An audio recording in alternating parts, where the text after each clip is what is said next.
시험 보기 전에 야 그 4번 문제는 가볍게 한번 해설하고 합시다. 이거는 우리 지난 시간에 못 풀었잖아. 그지? 그 4번의 문제를 보시면은 이게 내가 전에 얘기했다시피 여기 이 정도 문제가 난이도가 그 수능 기출됐던 문제들 중에서 전기력 중에서 가장 어려운 문제 중에 속하죠. 탑3 안에 드는 것 같은데 이 정도면은 조건이 거기에 보시면 A 그리고 거리 3D 떨어진 곳에 B가 있죠. B가 이렇게 있고 X의 위치가 여기 한 번, 여기 한 번, 여기 한 번까지 이렇게 있습니다. 이거 아마 풀어봤어도 다시 한번 정리해 보세요. 그러니까 이게 이제 조금 까다로운 문제가 될 수 있는데 어떻게 해서 빠르게 그러니까 잘 접근할 것인지 그러면은 먼저 여기에 힘의 크기를 F1, F2, F3라고 줬어요 지금 얘를. 그지? F1, 2, 3에서 F1 저기 뭐야 A가 마이너스잖아 지금. A가 부호가 마이너스라는 거 확인하고 이제 비교해 보면은 조건에서 준 게 뭐냐면은 F2가 제일 크고 그다음 F3 그다음에 F1 순으로 갑니다. 힘의 크기는. 그러면 이제 먼저 F1과 F3를 비교해 보는 게 제일 좋다는 거죠. F1과 F3를 두 개를 비교해 보는 게 제일 좋을 것이다. 왜냐면은 F1과 F3가 힘을 받는 위치는 A, B에 대해서 무슨 위치야 지금? 무슨 위치가 돼? 여기는 대칭이잖아, 그죠? 정확하게 딱 대칭인 지점이 되기 때문에 F1과 F3 중에서 F3의 힘이 더 크다는 얘기는 분명히 B의 영향을 더 크게 받았을 것이니까 B가 F3에게 더 큰 영향을 준다는 거죠. A, B의 만약에 전환량이 같았다면 F1, F3 같아야 되거든. 그치? 그러니까 이걸 토대로 B가 A보다는 더 전환량이 크구나라는 걸 확인을 해요, 먼저. 됐죠? 그래서 이게 확인이 되고 두 번째는 F2와 F3인데 F2가 F3보다 크거든? 그럼 이제 봐봐. A보다 B의 전환량이 더 크다는 걸 확인을 했어. 그러면 B로부터 거리가 먼 F2가 힘의 크기가 더 크다는 얘기는 A와 B가 힘을 F2에다가 같은 방향으로 주고 있다는 뜻이겠지. 그러니까 A는 분명히 여기다 플러스 넣으면 당기고 있을 거거든? 그래서 얘도 당길 건데 약하게 당기겠죠? 그럼 B가 얘를 밀고 얘도 밀어줘야지 F2가 더 클 수 있는 상황이 만들어진다는 거죠. 그지? 그래서 F2가 여기다가 이 B가 F2에게 가야 될 힘의 크기는 이 방향으로 가고 여기도 이 방향으로 간다는 거죠. 그래서 F2가 더 크다는 얘기를 가지고 F2랑 F3 비교해 보면은 A와 B가 서로 같은 방향의 힘을 줘야 되는구나. 그래야지 최대값이 그 힘이 제일 클 것이다. 라는 걸 알기 때문에 얘가 플러스라는 걸 확정을 할 수 있죠. 그래서 여기서 B가 플러스를 가지고 있구나 라고 확정을 합니다. 됐죠? 그 다음에 이제 디귿보기가 문제였었지. 디귿보기 해결을 어떻게 하는 게 좋냐면은 전기장을 활용해서 하는 게 좋다고 했었지. 그래서 A가 지금 마이너스 B가 플러스고 B가 A보다 크다면 무조건 전기장이 0이 되는 지점이 이 A의 왼쪽에서 생성될 것이고, 그러면은 우리가 알다시피 전기장이 0이 되는 지점을 기준으로 여기를 기준으로 이 가까울 때는 여기서 A 거를 따라갈 거고 방향을, 멀어지면은 B 거를 따라가겠다는 거는 이해할 수 있겠죠? 그치? 그래서 전기장이 0이 되는 위치만 우리가 확인하면은 이 X가 F1이 플러스 X 방향인지 마이너스 X 방향인지를 확인할 수 있다는 얘기죠. 그렇게 접근을 하는 게 좋겠지? 그래서 정확하게 수치를 구해서 얘를 값을 만들어내는 것보다 얘는 약간은 좀 직관적인 풀이가 필요한 문제예요, 요거는. 그래서 전기장이 0이 되는 위치를 판단하는 거는 우리가 많이 써먹을 주제니까 정확하게 기억을 잘 해놓으시고요. 얘를 그래서 이제 해보는 거에 해봐야지. 그러니까 뭐 몇 개의 숫자를 넣어보든지 아니면 임의로 설정하는 건데, 여기서 이제 이 F1의 지점을 전기장이 만약에 0이 된다고 가정을 해봅시다. 자, 실제로 전기장이 0이 아니야. F1은 지금 힘을 받고 있어. 근데 얘가 전기장이 0이 된다고 가정한다면은 얘의 전환량의 B가 몇 대 몇이냐면 1대 16이 될 거라고. 그죠? 맞지? 만약에 저 F1인 지점에서 전기장이 0이 되려면, 왜냐면 여기 거리가 1이고 여기 1, 여긴 거리가 얼마니? 4잖아. 그러니까 전환량의 B가 1대 16이 나오면 돼요. 그러면 그거 가지고 이걸 토대로 가지고 F2의 크기와 F3의 크기를 만들어낼 수 있는데, F2의 크기는 얘가 거리가 1대 2거든? 그러면 전 기력의 합은 얼마니? 1 플러스, 그냥 편하게 1 놓고 다 1 놓으면 되겠지? 얘는 4지. 그래서 이걸 5라고 놓고요. F2의 크기가 5라고 놨을 때 F3의 크기는 얼마가 되냐면은 얼마니? 16 플러스, 16 마이너스 16분의 1이지. 그러니까 16분의 1이 되면서 얘가 뭐 15점 얼마가 된단 말이지? 그지? 근데 이제 문제가 아니, 이거 말이 안 되잖아. 왜냐면 이렇게 돼버리면 F3에서 커버리거든. 그러니까 요 조건이 말이 안 된다는 얘기는 F3가, B가 무조건 16보다 뭐 해야 돼? B가 16보다 작아야 되는 거잖아. 자, 그럼 B가 16보다 작으면은, 맞지? B가 16보다 작아야지 F3가 더 커질 수가 있단 말이야. F2가 더 커질 수 있단 말이야. 그럼 F2가 더 커진다고 하고 16보다 작다고 한다면은 원래 16일 때 전기장이 여기였거든 지금 내가 조건을. 근데 얘가 16보다 작아지면 전기장이 0이 되는 위치가 어디로 가니? 왼쪽으로 가, 오른쪽으로 가? 왼쪽으로 가지. 맞아? 이걸 아셔야 돼. 이거 진짜 많이 써먹는 거거든. 그래서 얘가 16보다 작아진다면 전기장이 0이 되는 위치가 왼쪽으로 가서 형성이 되는 거다 실제로. 그러니까 얘는 그럼 누구 거 따라가야 돼? A 거 따라가야겠지. 그러니까 플러스가 힘을 오른쪽으로 받게 된다는 거야. 이렇게 해서 디귿을 마무리하는 거지. 됐니? 이렇게 푸는 게 가장 깔끔한 풀이가 되겠죠? 이상적인 풀이가 될 거야. 그래서 이렇게 정리를 해놓으시면 됩니다. 이거는 조금 어려운 내용일 수 있어. 이거는 정리를 이렇게 해놓으시면 돼요. 됐지? 됐어? 그 다음에 이 기출 중에서 그러니까 파트 2, 스텝 2 이거는 어려움이 없었죠? 원자 에너지 중이 여기는 그런 게 없었고 아마 이제 문제가 좀 이제 있다면은 전기력 문제 그 프린트 워크북 1번 보시죠. 그러니까 교재에 있는 내용들은 어려움이 없었지 얘들아 크게 교재 1, 2번에 있던 내용들은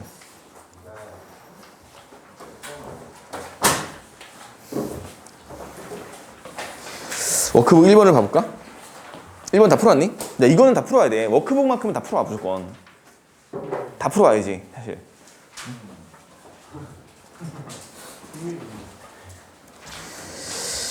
우리 지난번에 몇 번까지 풀다 끝났어? 2번? 2번 풀었어? 아, 2번 풀었어요. 2번 풀었어? 그럼 3번, 그러니까 3번도 우리 풀었니 혹시? 아니요. 3번은 쉽지 근데. 3번은 뭐 이용하는 게 좋아? 3번을 풀 때는 3번에 A의 부호가 결정이 안 돼 있으니까 힘의 크기를 판단을 해야 되는데 사실 이거 놓고 볼 때 우리가 제일 유용하게 쓰는 게 뭐라 그랬어? 얘가 지금 이쪽으로 오른쪽으로 2F 받고 얘가 왼쪽으로 오른쪽으로 또 3F를 받으니까 반드시 A는 어떻게 돼야 돼? 반드시 A는 왼쪽으로 5F를 받아야 된다. 맞지? 이게 왜 이렇게 돼야 되냐면은 A, B, C를 하나로 다 묶었을 때 받는 전체 알짜 힘이 0이 돼야 되기 때문에 B, C가 오른쪽으로 합쳐서 5F를 받고 있으면은 A는 무조건 왼쪽으로 5F를 받고 있어야 돼 라고 판단을 할 수 있다고 했었죠. 그지? 그렇게 놓고 들어가는 거잖아. 그 다음 B, C의 전하량의 크기가 Q 대 2Q래요. 플러스래 각각. 그럼 이제 다 됐지 그러면. 이게 마이너스 5F라는 게 판단이 되면은 우리가 힘의 크기를 바로 판단할 수 있겠죠. 그죠? 거리의 B가 1대 2인데 힘의 크기 5F가 나오려면은 전하량의 B가 1대 2고 거리 B가 1대 2니까 힘의 크기가 2대 1 나오면 되겠지? 그래서 B가 A를 미는 힘과 C가 A를 미는 힘이 2대 1이 나오는 경우로 계산을 하시면 그럼 10분의 3분의 10F, 3분의 5F로 계산해가지고 마무리하면은 전하량의 크기를 구하는 거는 할 수 있죠. 됐죠? 무슨 얘기인지 알겠지? 그래서 A의 그 각각 A, B, C끼리의 주고받는 힘을 계산한 다음에 얘 Q, E, Q니까 얘 Q만 구하는 거잖아. 그렇게 하시면 됩니다. 맞지? 4번 했어? 4번도 괜찮지. 이거 힘의 변화량 구하는 거 할 수 있겠지. 그치? 우리가 앞에 지난 시간에 연습했던 것들을 다 해보셔야 돼요. 여기다. 이 정도 문제는 얘들아 1, 2, 3, 4, 5, 6, 7, 8 다 어렵지 않니 이거? 그치? 다 어려운 문제야. 수능보다 난이도가 높아요 이거는. 근데 그거보다도 어렵다고. 그러니까 얼마나 어려운 문제야 이거는. 어려운 거네요. 그치 어렵지. 얼마나 어려운 문제야. 4번도 해결했지 이거. 변화량 EF, F 변화는 변화량 가지고 구하시면 돼요. C가 움직였더니 힘의 크기가 EF에서 F로 바뀌었네. 요거 하시면 되겠지. 그치? 그리고 이제 4번은 그리고 부호를 정확하게 판단을 못하죠. A, B, C의 부호를 판단을 못하는데 정확하게 판단이 안 되는 거지. 그치? 그 다음에 우리가 뭐 볼까? 5번도 해봐야 되고 6번 해볼까? 6번이나 7번 같은 문제들이 이게 어떻게 보면 이제 좀 짜증나는 문제들 중에 하나죠. 경우의 수를 놔야 되거든. 그러니까 마이너스 놓고 플러스 놓고 해봐서 되는지 안 되는지 따지는 경우가 필요하죠. 그러니까 A가 F가 0이 된다면은 그 6번에서 A에 작용하는 전기력이 0이라고 한다면은 B와 C는 무조건 부호가 반대인데 뭐로 반대인지는 확정이 못하는 거지. 이런 거는 확정을 할 수 없어.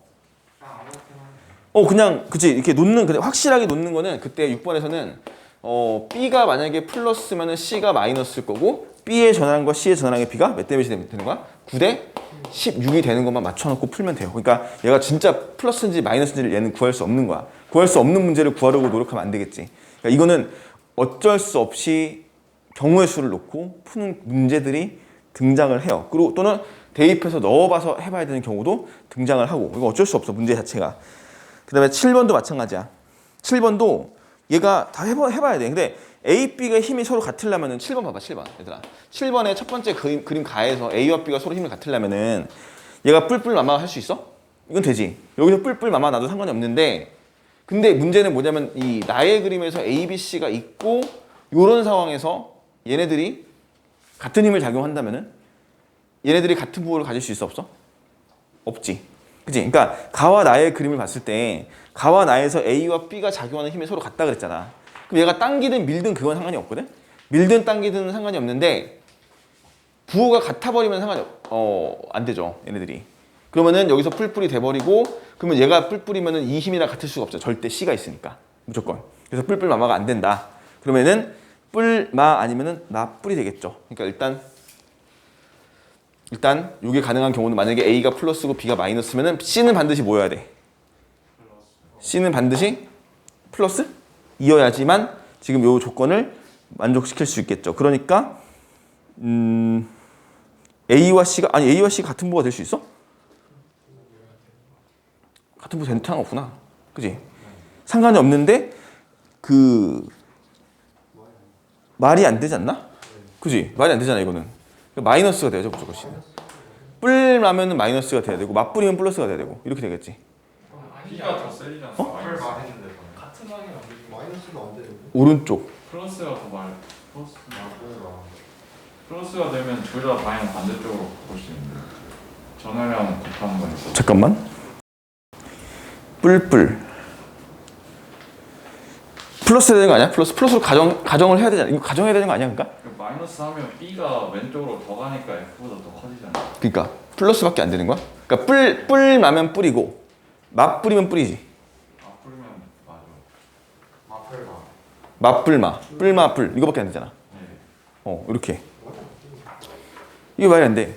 이게 전화량 곱하는 거에서 상관없지 않아요? 그러니까 아니 A와 B의 전화량이 얼마인지 모르니까 그렇잖아. 상관없잖아. 이거 그러니까 분명히 C는 A와 B에게 작용하는 힘의 크기가 달라야 되는데 다르지 않고 같아야 되지. 이거 봐봐. 야 이게 이런 경우밖에 안 되지 않겠어? 야 얘가 만약에 얘네들이 뿔만 왔지 지금 우리가 지금 뿔만 왔잖아. 뿔말을 놓고 얘네들이 힘 어떻게 작용하고 있어? 서로가 서로를 당기죠. 이 당기는 힘의 크기를 F라고 한다면은 이때도 당기는 힘의 크기가 F가 돼야 돼. 그지? 그럼 C가 플러스라고 한다면 A를 밀어내겠죠. 얼마로 밀어야 돼? EF로 미는 수밖에 없지 않아? 얘는 당기죠. 얼마로? 이거밖에 없잖아. 그지? 이런 경우 케이스밖에 없어요 지금 얘는. 이렇게 놓고서는 푸는 거지. 그러니까 이것도 어느 정도 가정이 필요하다고. C를 플러스로 놨을 때 이렇게 되는 거지. 그래서 다시 한번 얘가 뿔마면은 얘는 뿔이고 얘는 맞뿔이면은 얘는 마이너스가 돼야 돼요. 이런 식으로 해석해서 정확하게 부호를 판단할 수는 없다.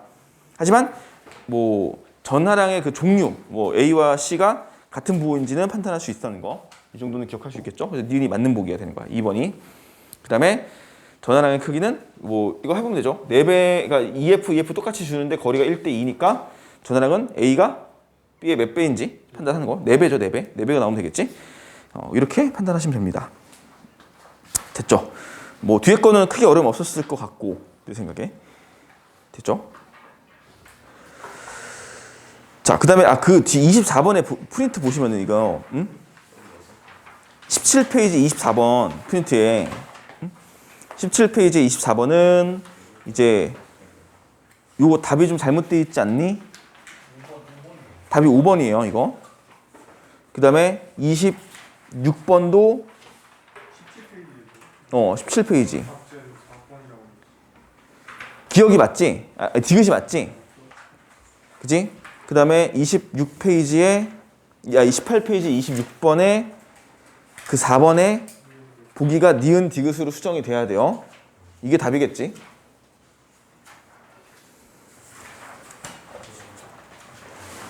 자, 됐으면 시험 볼게요. 준비하세요.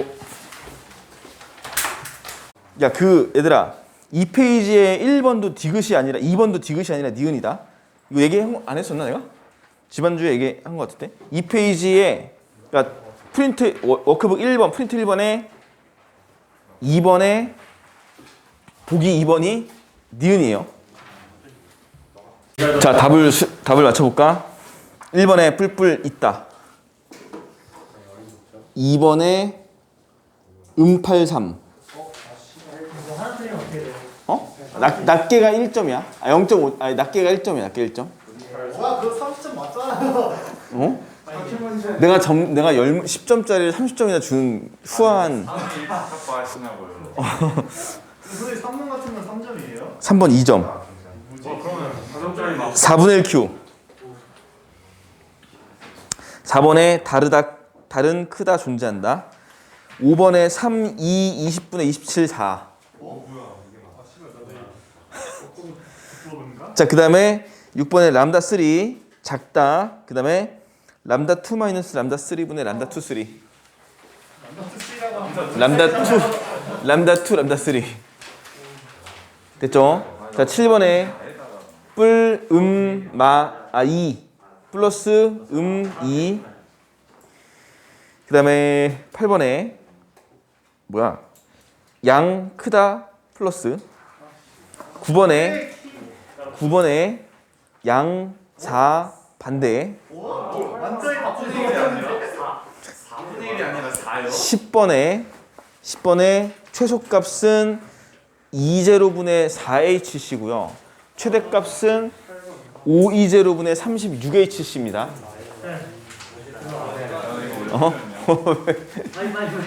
어디서 오라가라야? 왜? 이게 그거죠. 아, 이거는 그게 그거죠. 이건 너무했잖아. 아니 그게 그거죠. 그렇긴 한데 근데 무기가 내서 나와 있지만.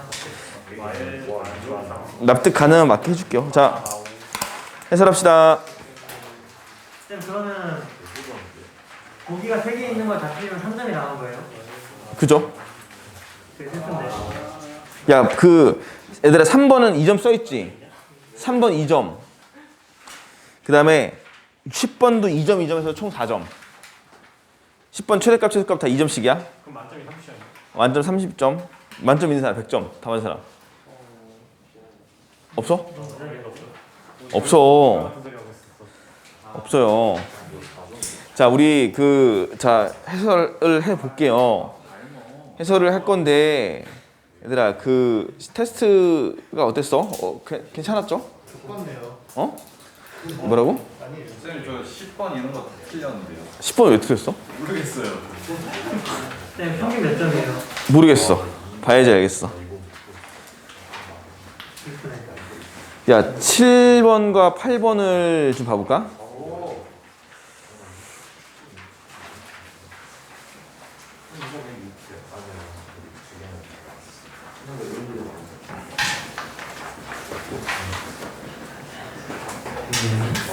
칠 7번, 8번.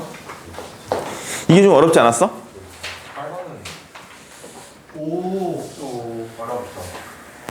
8번이 어렵죠? 그지?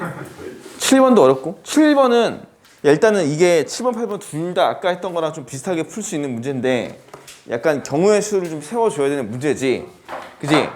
자, 일단은 7번을 먼저 해설해 볼게요. 7번은 A가 있고 B, C가 있는데 A는 플러스가 맞고 B랑 C가 얼마인지는 몰라요 지금.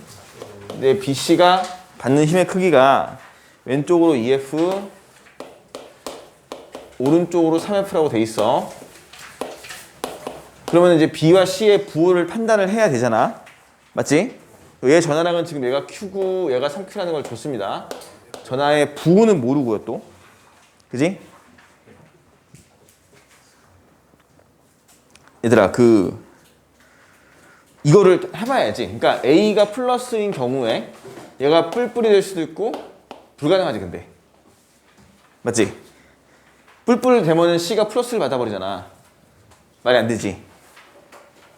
맞죠? 그럼 안 됩니다 이거는. 그 다음에 마마 돼 안 돼? 이것도 안 되죠? 이거 마마를 하면은 B가 힘을 왼쪽으로 받아버려. 그지? 그러니까 얘도 안 돼요.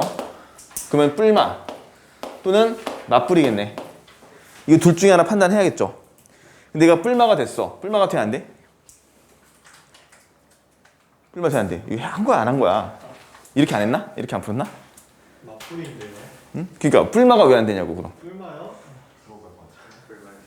뿔마요? 잠시만요. 야 이거 그 봐봐. 너네가 이거를 문제를 풀 때 보면은 대충 애매하게 이렇게째 하고 푸는 경우들이 있어. 이거는 그렇게 풀면은 당장 그때는 맞을 수 있어도 틀릴 수가 있어 나중에. 그럼 뿔마 맞뿔이 맞는데 그 결론은 맞뿔이 맞거든. 근데 뿔마가 안 되는 이유가 뭐야? 크기가. 야, 이거는 연립해봐야지 알겠지. 만약에 자 봐. B가 받는 힘의 크기를 A로부터 F1 받고 그 다음에 C로부터는 얼마 받냐면 F2를 받는다고 해볼게. F1 플러스 F2를 이걸 2F라고 놓는 거지. 그러니까 B가 받는 힘의 크기를. 그지? 왜냐면은 A는 플러스잖아 지금. A가 플러스면 B를 밀고 C가 당긴 거니까 같은 방향으로 보고 힘이 합쳐지거든 지금. 그래서 F1 플러스 F2라고 놓을 수 있는데 그죠? 그럼 이제 C가 받는 힘의 크기를 봐봐. C가 받는 힘의 크기는 A로부터 얼마 힘 받아야 돼 그럼? 전화량이 3배면서 거리가 4배 됐으니까 4분의 3F로 가는 거지. 맞아? 다시 A가 B에게 주는 힘이 F1이라고 한다면 A가 C에게 주는 힘은 거리가 2배. 그러니까 4분의 전화량은 3배. 그러니까 4분의 3 F1으로 밀 거라고. 플러스 F2가 되는 거잖아. 그치? 이게 3F가 되는 건데 말이 안 되죠. 그래? 이거 무슨 얘기인지 알겠어 지금? 이거 이해하셔야 되는데. 어? 백인가 또? 잠깐만. A가 플러스지. A가 플러스면은 플러스니까 미는 거네. 밀고 당기는 거네. 됐죠? 다시 봐봐. A가 B를 F1으로 밀고 C를 F2로 당겨야 돼. 부호 상관없이 그냥 F1, F2 할게요. 일단 크기만 비교할 거니까 절대값 씌워서. 근데 그럼 똑같은 방법으로 A는 B를 당기고 C를 밀 거거든? 근데 C를 미는 힘의 크기가 4분의 3F1이라고. F2는 그대로인데, 그지? 그러면은 얘는 3F1이니까 말이 안 나오잖아. 맞지? 요거는 성립이 안 된다고 그래서. 뿔마가 안 된다는 거지. 됐어? 그러면은 얘가 가능한 경우의 수는 뿔밖에 안 됩니다. 지금 다 지우고 이것만 놓고 할게요. 됐지? 이렇게 해서 얘가 부호가 뿔이라는 걸 찾았지. 그 다음에 우리가 아까 식 세웠던 대로 A가 B에게, A가 C에게. 근데 A가 B에게 주는 힘의 크기를 만약에 F1이라고 한다면은 A는 C에게는 무조건 4분의 3F1을 줄 거고 A는 당기고 B는 밀고. B는 당기고 C는 밀고. 이렇게 되겠지. 이런 식으로 힘을 판단할 수 있다고. 그치? 그렇게 해서 연립해가지고 문제를 푸시면 되는데 이게 일반적인 풀이야. 내가 항상 얘기했던 거지. 이런 전기력 문제에서 애매하게 우리가 해석이 안 되는 부분은 무조건 경우의 수를 놓고 부호 대입해서 문제를 푸는 수밖에 없다고. 이게 가장 일반적인 폼이고 그래서 연립방정식 세우는 거라고. 얘를 갖다가. 됐어? 연립방정식을 세워서 이렇게 문제를 푸신다고요.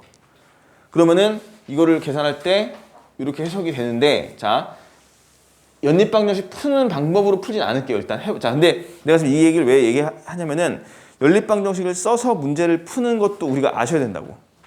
반드시. 알겠어?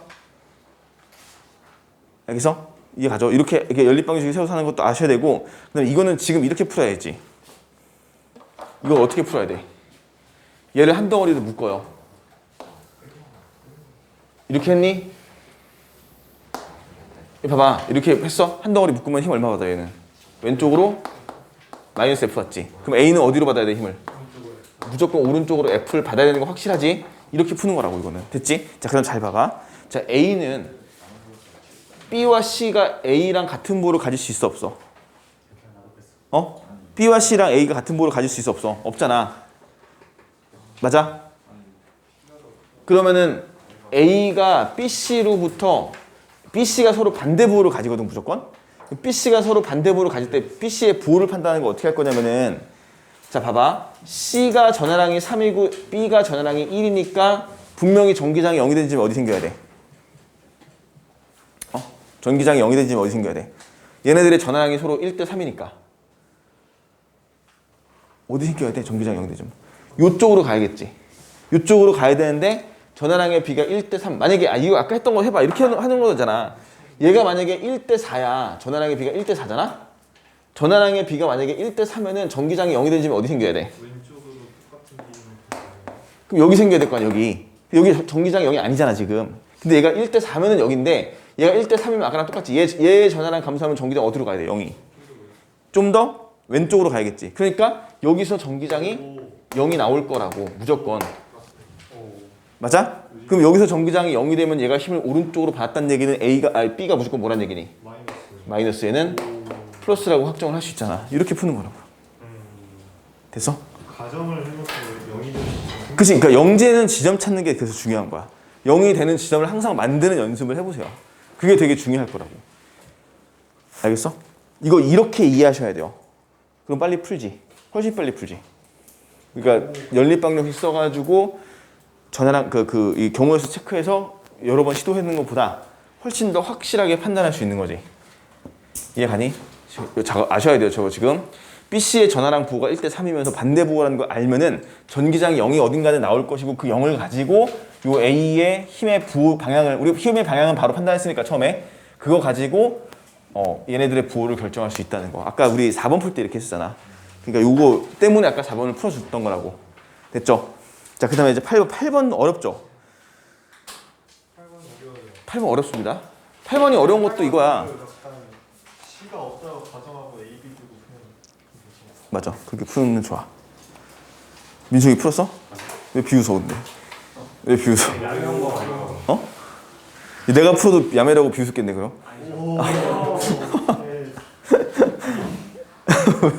뭐 야매라며. 되게 빡세네.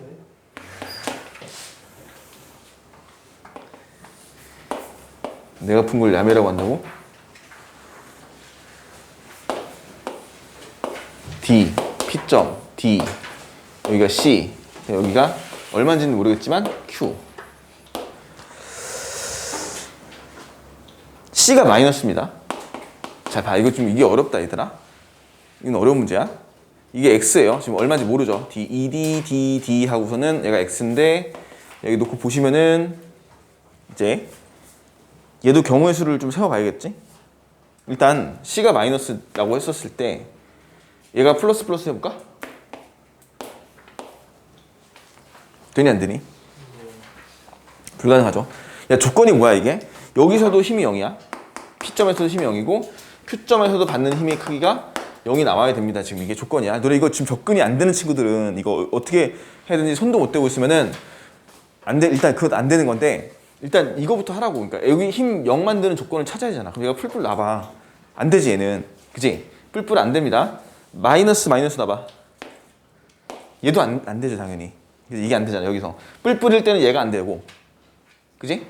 뿔뿔일 때는 여기서 플러스 마이너스면 무조건 힘을 오른쪽으로 받을 건데 BC가 A가 또 밀어버리면 안 되는 거 아니야. 그러니까 이게 안 되는 거지.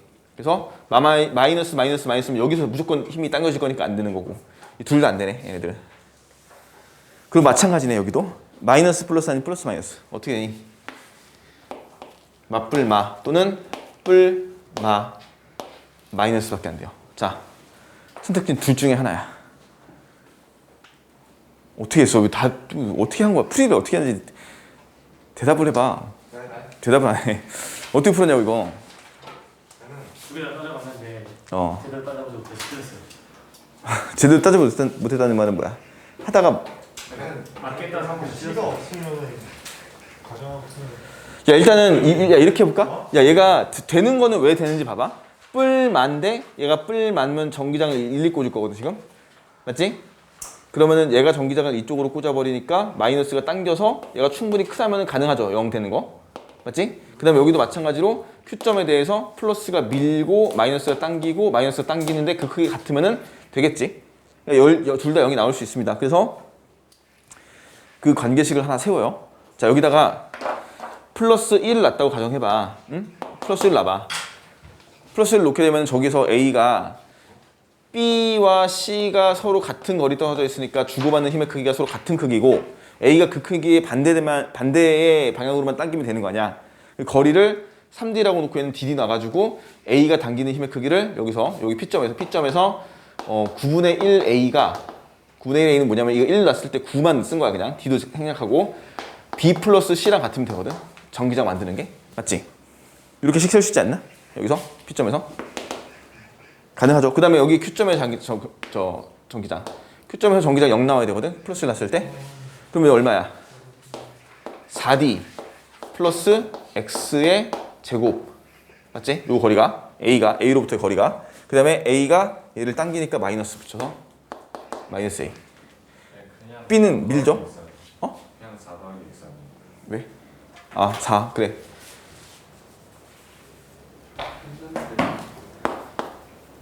이렇게 했다고? 진짜로? 근데 어떻게 했는데 플러스 2 플러스 X의 제곱에 B의 마이너스 X 제곱분의 C가 0이 나오면 되지. 그렇게 하면 그냥 X랑 2로 접근하면 안 돼. 그냥 그렇게 하면 X B랑 C랑 양수 값을 더했는데 0이 어. 나와요. 그래? 그래서 안 돼? 해봤어요. 해봤어? 그럼 안 되네. 그럼 맞불이 아니네. 그러니까 만약에 뿔말을 선택해서 됐어. 잘 봐. 봐봐라 얘들아. 아니, 너무 2분의 1 아니에요? 뿔말을 선택해서 돼서 답이 나왔다? 근데 뿔말을 해서 나왔는데 그 맞불은? 그지? 뿔마가 제일 이유가 있긴 한데. 그래? 아니 뿔마가 돼서 나와서 딱 됐어. 그럼 됐다 끝 넘어갈 게 아니라 맞불이 될 수도 있는 거 아니야. 네, 뿔마가 돼야 돼요. 왜? 그러니까 만약에 C가 없다고 가정하면 A 그러니까 왜요? 그 아니야. 그 A, B야 이한 자기 전기장이 왼쪽일 거 아니야. C가 오른쪽으로 끌어당기고 있으니까 저 P 지점에서 그리고 저 Q 지점에서는 C가 왼쪽으로 당기고 있으니까 A, B 합성이 오른쪽으로 향하고 있을 거 아니야.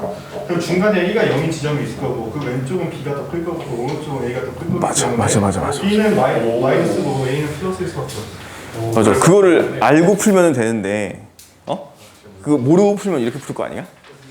이렇게 풀었는데 만약에 뿔만 선택해서 나와서 답이 나왔으면 맞불 안 할 거야? 아니야죠. 만약에 맞불에서 이렇게 해서 계산해서 나와서 틀려서 아니었어. 그럼 다시 플러스 마이너스 놓고 다시 할 거야? 해야죠. 맞아. 그렇게 하면 돼. 그럼 돼. 그럼 돼요. 근데 이걸 빨리 하면 된다고. 했지? 야, 근데 이거 이렇게 안 풀고, 이렇게 잡아. 지금 뭐 하고 있는 거냐면은 내가 이걸 설명하는 것들은 이런 걸 할 줄 아셔야 돼요. 이렇게 놓고 우리가 이걸 풀어낼 줄 아셔야 된다고. 그러니까 시작을 어떻게 해야 되는지를 아셔야 된다고. 이런 문제를 풀 때, 얘 조건을 가지고 어떤 식으로 시작을 할지에 대해서 너네가 그걸 보고서는 어떻게 하지 이러고 있는 게 아니라 이거를 바로 시작을 하셔야 된다고. 이런 식으로라도. 자, 봐봐. 이걸 이렇게 한번 풀어볼게요. 보세요. 얘가 지금 부호를 모르는잖아. 근데 부호를 모른다고 이제 보고서는 갈게요. 이제 봐봐. C가 마이너스다. 봐봐. C가 마이너스입니다. 얘들아, 잘 봐. C가 마이너스다. 그러면 C가 마이너스면은 반드시 P를 플러스를 놨을 때 당길 거거든. 이쪽으로. 그지? 이제 내 얘기 잘 들어봐. 반드시 그러니까 C만 놓고 봤을 때 C가 마이너스면은 반드시 P를 당길 거고 Q도 당길 거니까 Q의 거리는 상관없이 당기는 방향에 전기력을 작용시킬 거다 거기에. 맞지? 그래? C가 마이너스이기 때문에 조건상에서 그러면은 잘 봐라. C가 마이너스니까 얘를 당긴다면은 얘를 0으로 만들어주기 위해서 A와 B는 합쳐서 여기다 뭘 해줘야 돼? 왼쪽으로 전기장을 만들어줘야겠지. A와 B는 합쳐서. 그 다음에 A, B 합쳐서 또 여기다 뭘 만들어야 돼? Q를 밀어버리는 전기장을 만들어봐야겠지. 맞니? 여기까지 이해되니?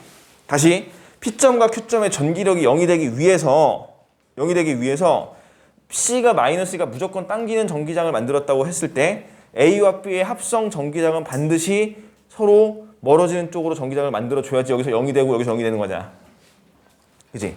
따라서 이게 A 플러스 B의 전기장이고 이게 A 플러스 B의 전기장인데 보시면은 전기장의 방향이 어딘가에서 한번 바뀌었지. 그지 않니? 어딘가에서 무조건 바뀌었다는 얘기잖아. 어딘지는 모르겠지만 무조건 전기장이 한번 바뀔 거고 바뀌는 지점이 나온다는 얘기는 A와 B의 부호가 서로 반대이어야 하고 맞지? 반대이어야 하고 누구의 부호가 더 커야 돼? A의 부호가 더 커야 하고 맞지? 거기다가 한 번 더 얘가 전기장이 0이면은 0인데 왼쪽으로 할 때 A 플러스 B의 전기장이 왼쪽으로 간다는 얘기는 누구께 영향을 더 크게 준다는 얘기야? B께 영향을 더 크게 준다는 얘기지. 그러니까 B가 뭐여야 돼? 마이너스. 그래서 B는 마이너스, C는 플러스가 나와서 답이 나오죠. 이해 가니? 좀 좋네요. 그 A 양전화 나오고 2번도 나오죠. B랑 C랑 비교하면 B가 더 크잖아 무조건 지금. 그 다음에 D를 A와 B의 중점에 가만히 두면 전기장은 오른쪽으로 꽂혀 있으니까 플러스 방향으로 운동한다. 맞지? 이해 가시죠? 이렇게 해석이 되면 얘들아 되잖아. 되게 간단하잖아. 아까 복잡한 계산 필요 없이. 그치?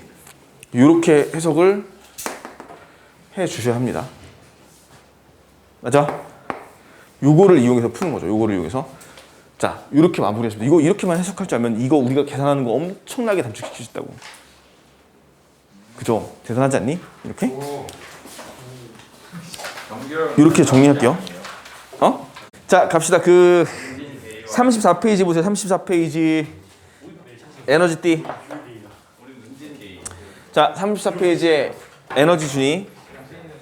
우리가 자, 집중해. 자, 수소 기체의 에너지 준위라고 있었지. 지난 시간에 했던 겁니다. 그러니까 이제 수소 같은 경우는 에너지 준위가 이렇게 넓게 퍼져 나가면서 만들어지더라.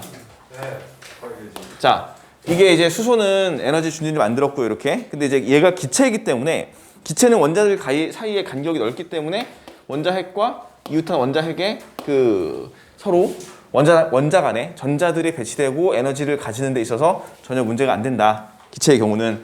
하지만 이게 이제 고체의 경우는 고체의 에너지 D라고 해서 고체의 경우는 원자 간의 간격이 매우 좁기 때문에 얘는 이제 좀 다르게 특성이 나타난다는 거죠. 얘는 원자 간의 간격이 매우 좁다는 특성이 있어. 그리고 이제 앞에 뒤에 뭐 엄청나게 많은 수의 원자들이 이제 중첩이 돼 있겠죠. 이렇게 이런 식으로. 그러니까 원자핵들이 많이 인접해 있다고 보시면 돼요. 이렇게 근접하게.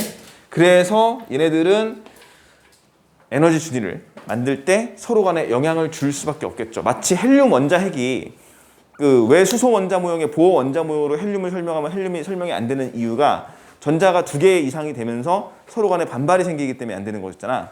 그렇기 때문에 고체의 경우도 기체 그 헬륨과 같은 형태로 서로 이웃한 전자들이 에너지 준위를 만드는 데 가진 데 있어서 서로 영향을 주기 때문에 얘네들이 이 수소 기체와는 좀 다르게 나타날 것이다라고 해석을 하시면 되겠고, 근데 이제 그때 우리가 적용해야 될 원리가 하나 있죠. 파울리 베타 원리.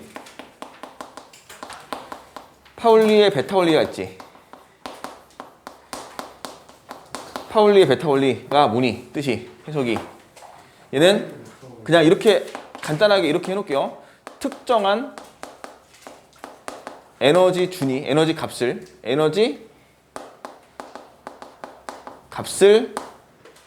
가지는 전자, 특정한 에너지 준위를 가지는, 특정한 에너지 값을 가질 수 있는 전자가 최대 몇 개? 최대 2개이다 라고 해석이 되는 게 파울리의 베타 원리죠. 그치?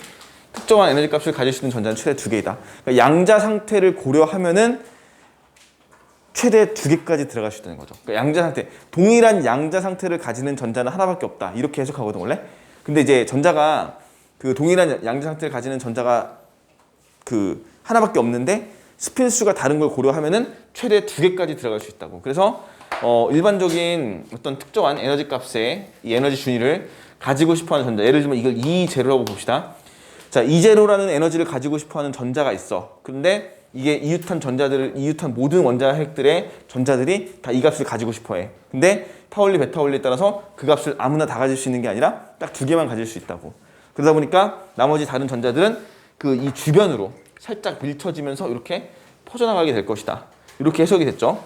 그래서 조금씩 이렇게 넓게 퍼지면서 얘는 에너지 준위가 아니라 얘처럼 얘는 에너지 D라고 얘기하죠. 살짝 넓어진다. 이렇게 해석이 이렇게 됩니다. 그 다음에 두 번째 궤도도 여기 만약에 있었다고 친다면은 얘를 가지고 옆으로 살짝 또 퍼져나갑니다. 얘도 이렇게도 퍼져나가고 이렇게도 퍼져나가고 이렇게 이런 식으로 이제 에너지 준위가 조금 더 넓어지기 때문에 이걸 해석할 때 우리가 뭐라고 해석하냐면은 얘네들은 부분적으로 뭐라 그래?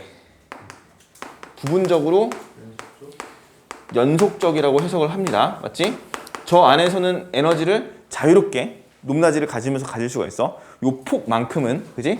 요 넓이의 이 폭에 해당되는 에너지만큼은 부분적으로 자유롭게 에너지를 가질 수가 있습니다. 얘네들은 이렇게 해서 좀 넓은 형태의 띠의 형태로 표시를 하면 되겠지. 이렇게.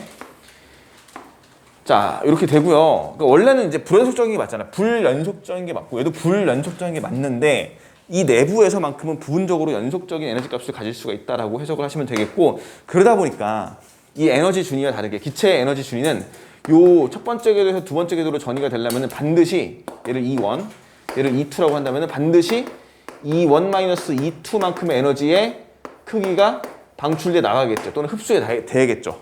그치? 정확하게 수소의 에너지 준위는 이 에너지 간격만큼의 에너지를 흡수 방출했다 해서 이제 진동수 조건이라고 했는데, 그거와 다르게 고체는 조금 더 이제 폭이 넓어지니까 띠틈에 그 이상의 에너지만 흡수해도 전이가 가능하다라는 거죠. 그러니까 이제 예를 들면 얘가 뭐 마이너스 10, 얘는 마이너스 한 9 정도의 범위로 볼까? 얘는 마이너스 한 5에서 마이너스 한 4 정도로 본다면은 5 에너지 흡수하면 전자 전이 되냐 안 되니? 5. 됐죠. 원래 9에서 5까지 띠틈은 얼마야? 띠틈. 이 띠의 틈 사이는 얼마야? 이게 4가 되겠죠. 그지? 그러니까 4를, 얘였다면은, 얘가 만약에 9였고 얘가 4였다면은, 5였다면은, 얘가 5였다면은, 무조건 4만을 흡수해서 전이가 되는 거였잖아. 얘는 4.1도 안 되고, 4.5도 안 되고, 5도 안 되고, 아무것도 안 됐는데, 얘는 이 띠틈이 4라고 한다면 그거보다 좀 더 큰 에너지를 얻어도 가능하다는 거죠. 예를 들면 6을 얻었어. 전이 돼, 안 돼? 전이 되지. 왜냐면은 가장 아래에 있던 전자가 가장 높은 위쪽으로 올라갈 수 있는 거 아니야. 이렇게는 올라갈 수 있는 거 아니야. 그러니까 10에서 4까지 갈 수 있죠. 그러니까 약간 범위가 넓어지겠지, 얘는. 그래서 띠틈의 이상의 에너지만 흡수가 돼도 고체는 전자 전이가 가능하다. 이게 특징이에요. 그렇게 기억해 놓으시고, 이렇게 전자가 들어있는 영역, 부분적으로 연속적인 이 띠를 뭐라고 하냐면은 허용된 띠라고 합니다. 허용된 띠라고 얘기를 합니다. 허용된 띠. 허용된 띠. 됐죠? 이렇게 정리를 하시면 됩니다. 허용된 띠. 됐죠? 이게 이제 고체의 에너지 띠를 얘기하는 것이다. 자, 거기 내용이 다 정리가 되어 있고요. 자, 되셨죠? 그 다음에 이제 넘어가서 35페이지에, 자, 이 허용된 띠들 중에서 이제 에너지 띠로 해석을 합니다. 고체들은. 허용된 띠가 이렇게 있어. 첫 번째 허용된 띠가 있고, 그 다음에 두 번째 허용된 띠가 이렇게 있을 것이고, 또 하나 더 있다고 볼게요. 이렇게. 이제 세 번째 허용된 띠가 이렇게 있는 거야. 허용된 띠가 쭉쭉 전자가 쌓여 있는 건데, 기본적으로 전자들은 쌓음 원리라고 해서 가장 바닥 상태부터 쌓기 시작하지. 그러니까 아래쪽에서 채워져. 그러니까 첫 번째 궤도 준위의 띠가 전자가 가득 채워집니다. 이렇게. 두 번째가 전자가 가득 채워져요. 채워지다가 여기까지가 이제 전자가 배치되는 마지막 띠라고 볼게요. 그러면은 얘도 허용된 띠, 얘도 허용된 띠, 얘도 허용된 띠인데, 허용띠 중에서 가장 바깥쪽에 있는 전자들이 존재할 수 있는 띠를 뭐라 불러? 여기를 뭐라 불러? 원자가 띠라고 하죠. 그래서 여기 원자가 띠가 되는 거지. 원자가 띠. 됐죠? 원자가 띠라고 해석을 하시면 됩니다. 그지? 원자가 띠가 있고, 근데 원자가 띠에, 자, 이제 첫 번째 중요한 이야기입니다. 원자가 띠가 뜻이 뭐냐면은 허용띠 중에서 가장 바깥쪽에 있는 전자띠. 이걸 허용띠, 원자가 띠라고 얘기를 하고요. 이 원자가 띠에 전자가 있잖아. 채워진 정도. 전자가 채워진 정도라는 게 있겠죠. 뭐 많이 꽉 채워졌을 수도 있고 좀 널널하게 채워졌을 수도 있어. 그러니까 전자가 채워져 있는 이 정도를 우리는 뭐라고 인지하시면 되냐면은 이제 물질의 전기 전도성을 결정하는, 전기 전도도를 결정하는 요소 중에 하나가 될 것이야. 저 원자가띠의 전자가 얼마나 채워져 있는지를 판단할 수 있어야 돼요. 첫 번째. 자, 두 번째는 원자가띠에 있던 전자가, 예를 들면 얘가 에너지를 흡수해서 올라갔어요. 전이가 돼. 자, 원자가띠는 이 안에 들어있는 걸 원자에 포함되는 속박 전자로 보거든. 근데 여기 있던 원자가띠, 원자의 가장 바깥쪽에 있던 전자가 에너지를 흡수되면 어떻게 될까? 높은 데로 전이 되겠지. 높은 데로 전이가 됐을 때 이 높은 데로 전이하는 곳에 에너지가 또 있을 거 아니야. 그지? 그러니까 이른바 자유전자가 되기 위한 에너지겠죠, 이건. 그랬을 때 이 자유전자가 됐을 때 가질 수 있는 에너지 띠가 하나 더 있다고 보는 거죠. 이 띠는 전자가 당장 채워져 있지 않은 띠입니다. 전자가 존재하지는 않지만 에너지를 얻은 원자가 띠에 있던 전자가 전이가 돼서 가질 수 있는 띠야. 가질 수 있는 에너지가. 그래서 이 띠를 뭐라고 부르냐면은 전도띠라고 하죠. 자, 따라서 전도띠 위로 올라간 전자를 뭐라 불러? 자유전자. 그럼 자유전자를 결정하는 요소는 바로 뭐가 되냐면은 2번 띠 틈이 되죠. 띠 틈이 되는 거예요. 띠 틈의 간격이 중요하죠. 띠 틈의 간격이 좁냐 넓냐. 띠 간격이라고 하죠. 띠 틈, 띠 간격, 금지띠 이런 말도 쓰게 되는데, 자, 이 두 가지 요소를 우리가 체크하시는 거죠. 이거 가지고 우리가 뭘 결정한다고? 물질의? 이거 가지고 물질의 전기 전도도. 이거 가지고 물질의 전기 전도도를 결정할 것이다 라고 이해해 놓으시면 될 것 같아요. 됐지? 전기 전도도 이렇게 해석을 하면 됩니다. 자, 띠틈과 전자가 채워진 정도. 자, 그 다음에 전자가 채워진 정도와 띠틈을 가지고 이렇게도 해석을 할 수 있어. 전자가 채워진 있는 정도를 이 전기 전도 좀 여기다 쓰자. 전기 전도도. 저 두 가지 요소입니다. 자, 전자가 채워지는 정도를 가지고 뭘 판단할 수도 있냐면은 양공의 수를 판단할 수 있어요. 자, 양공의 수. 됐지? 그 다음에 전도띠 위로 올라갔을 때, 전이가 됐을 때, 띠틈 이상을 넘어가서 전자가 에너지를 얻었을 때, 전도띠 위로 올라갔을 때, 그때 존재하는 전자의 이름은 자유전자지. 그치? 그러니까, 이거는 다시 한번 자유전자의 수라고 들을 수 있어요. 전도띠에는 자유전자가 발생하고 원자카띠에는 그렇지. 그렇다고 보시면 되지. 자, 왜냐면은, 봐봐. 야, 있잖아. 양공의 개념이 일단 뭐였어, 우리 얘들아? 양공. 양공의 개념이 뭐니? 양공. 그거는 반도체에서 양공을 전하 나르게라고 불렀지. 원자의 전위로 인해 원자카띠에 생기는 빈자리는 전자가 채워지면서 움직일 수 있기 때문에 플러스 전하를 생기는 뭐예요? 지금 이거 왜? 빈자리. 그냥 빈자리. 그지? 야, 우리가 봤을 때 너희들이 지금 채워져 있는 거를 너희들 전자라고 보통 보고 이걸 빈자리라고 보잖아. 맞지? 그러면은 빈자리가 많을수록 전자가 잘 이동하겠지. 맞아? 예를 들어서 봐봐. 예를 들어서 이 안에 이게 원자가띠거든? 원자가띠에 전자가 들어있어요. 전자가 채워져 있는 정도지. 전자가 채워진 정도는 전자가 가득 채워져 있을 수도 있고 좀 덜 채워져 있을 수도 있을 거 아니야. 그럼 만약에 전자가 가득 채워져 있어, 이렇게. 됐어? 그러면 전자들이 이동할 수 있니 없니? 없죠.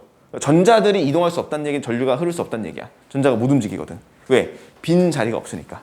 그치? 그러면은 여기다가 이 공간에다가 우리가 예를 들어서 전자를 움직이게 하려면 두 가지 방법을 취할 수 있어요. 양공을 공급해 주는 거야. 빈 자리를 늘려요. 됐지? 예를 들어서 여기다가 이 공간의 영역은 생각하지 말고 빈 자리를 더 늘렸어요, 이렇게. 빈 자리가 더 생겼다고 봅시다, 이렇게. 이런 식으로. 빈 자리를 어디다 위에다 하나 만들어 줄까? 빈 자리를 이렇게 만들었어. 그러면 이제 빈 자리가 4개가 생겼단 말이야. 그럼 어떻게 되겠어? 이동할 수 있잖아. 그치? 그럼 전자가 최대 4개가 이동할 수 있다고, 여기서. 빈자리가 4개 생김으로써. 그러니까 빈 자리가 있어야지 전자가 이동할 수 있어요. 양공은 그래서 중요한 개념이야. 그리고 얘가 실제로 빈자리인데 플러스 성질을 가지고 있지 않지만 전자를 분명히 끌어올 거거든. 자, 봐봐. 여기 4명이, 너네가 8명이 꽉 차가지고 여기 앉아있었단 말이야. 근데 거기다가 빈자리 하나 주면은 누군가 하나 반드시 클릭할 거야. 그렇지 않니? 우리가 이 방에다가 우리들이 다 모여있어, 이렇게. 그 모여있으면은 우리들이 책상을 다 한쪽으로 몰아놓고서 한쪽에 다 모여있을까? 아닐걸? 그치? 다 흩어져 있지 않겠어? 물론 이렇게 모여있을 수도 있어요, 이렇게. 고개 끄덕이는 거 봐. 그러니까 이제 만약에 둘은 이렇게 또 한쪽에 구석에 가서 이렇게 끌어안고 있을 수도 있어. 그치?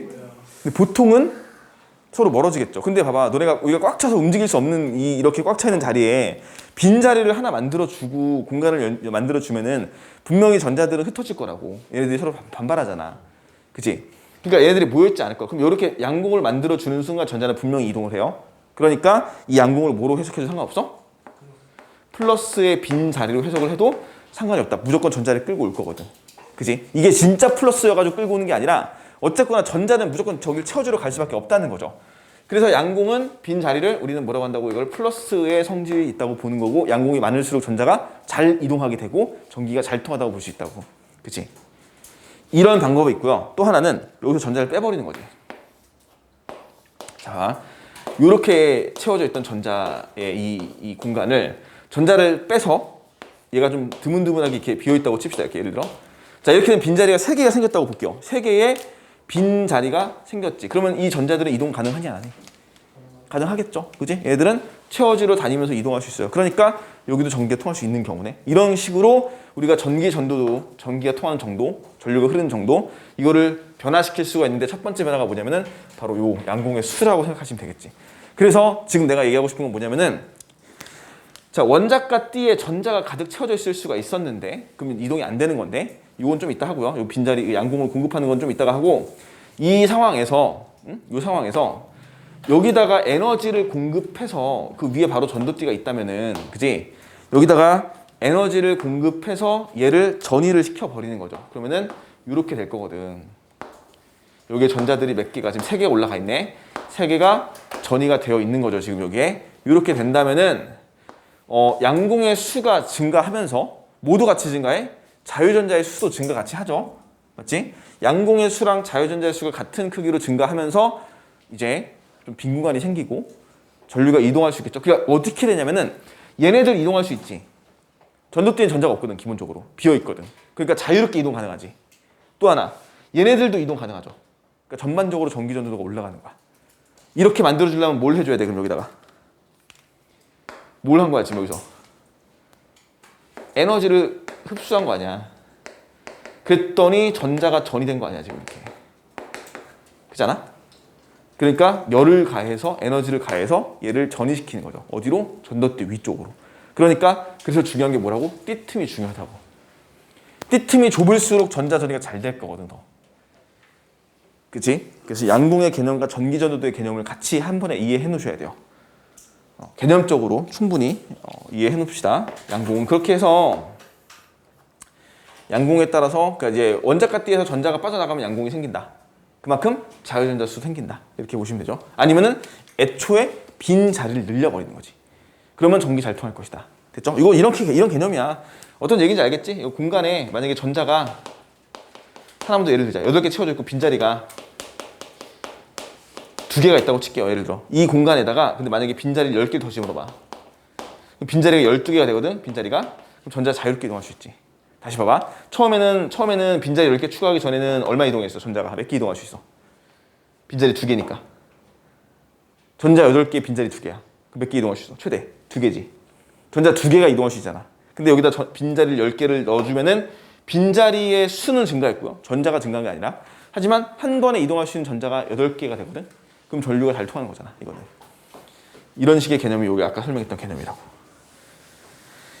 자, 그래서 우리는 지금 내가 얘기했던 첫 번째 전자가 채워져 있는 정도, 이 원자과 띠죠. 원자과 띠와 두 번째 띠 틈의 요 간격을 가지고 우리가 물질을 크게 3가지로 구분합니다. 첫 번째는 도체예요. 도체는 뜻이 뭐야? 전기가 매우 잘 통하는 애들. 전기 전도도가 매우 좋은 애들이야. 얘는 전기 전도도가 왜 좋냐면은 좋은 이유는 첫 번째 원자과 띠에 전자가 가득 채워져 있지 않습니다. 전자가 가득 채워져 있지 않다는 뜻은 양공의 수가 아주 많다는 뜻으로 해석하시면 되겠죠. 빈 자리가 너무 많다는 뜻이야. 그러니까 여기 있는 모든 전자가 이동이 다 가능해. 빈 자리가 많아서. 그러니까 전기 전도도가 좋아요. 또는 심지어 얘는 띠틈도 되게 좁아. 띠틈의 간격이 매우 좁아. 또는 없거나. 그래서 띠틈이 매우 좁다. 전도띠에. 그러니까 전기가 너무너무 잘 통할 수밖에 없다는 거죠. 또는 야, 솔직히 전도띠 위로 올라가야 자유전자가 되는 거 아니야. 근데 얘는 지금 자유전자의 의미를 따질 이유가 있어? 없지. 이미 애초에 얘는 전도띠로 올라갈 필요도 없이 그냥 잘 통하는 거니까. 그러니까 얘는 그냥 다 자유전자로 봐도 상관없다고. 자유전자의 수가 엄청나게 많을 것이다. 얘는 전기 잘 통하니까. 그래서 그림을 얘는 이렇게 그릴 때도 있습니다. 얘는 어떻게 그리냐면은 구도체와 아니 저기 저 원자가 띠와 이 전도띠를 이렇게 겹쳐서 그려요. 그러니까 여기에 전자가 들어있고 나머지는 빈 공간인 거지. 그냥 이렇게 해석해도 되겠지. 도체 종류가 뭐 있는지 알 거고요. 그죠? 문제 풀어보니까 그거 도체랑 절연체 두고서는 가운데 대전된 물체 나눠서는 대전된 물체? 플러스 마이너스 이렇게 이동하는 거. 아 그거 유전분급 문제긴 한데 그건 안 풀어도 되긴 한데 안 풀어 돼? 풀어도 되고. 3번에 맞 모르겠어요. 근데 그게 지금 나와서 등장 아니 아까 그러니까 지금 이 파트 풀 때 나오지? 아니 앞에 아 전기력 풀 때. 아 전기력 풀 때. 그러니까 안 풀어도 될 것 같아. 유전분극 일으키는 거거든. 부도체가 전기 뛰는 거 말하는 건데. 부도체가 전기를 띄어요. 자, 두 번째. 부도체. 전기 전도도가 매우 낮습니다. 그지? 얘는 어떻게 되어 있을까? 원자가 띠에 전자가 가득 채워져 있지.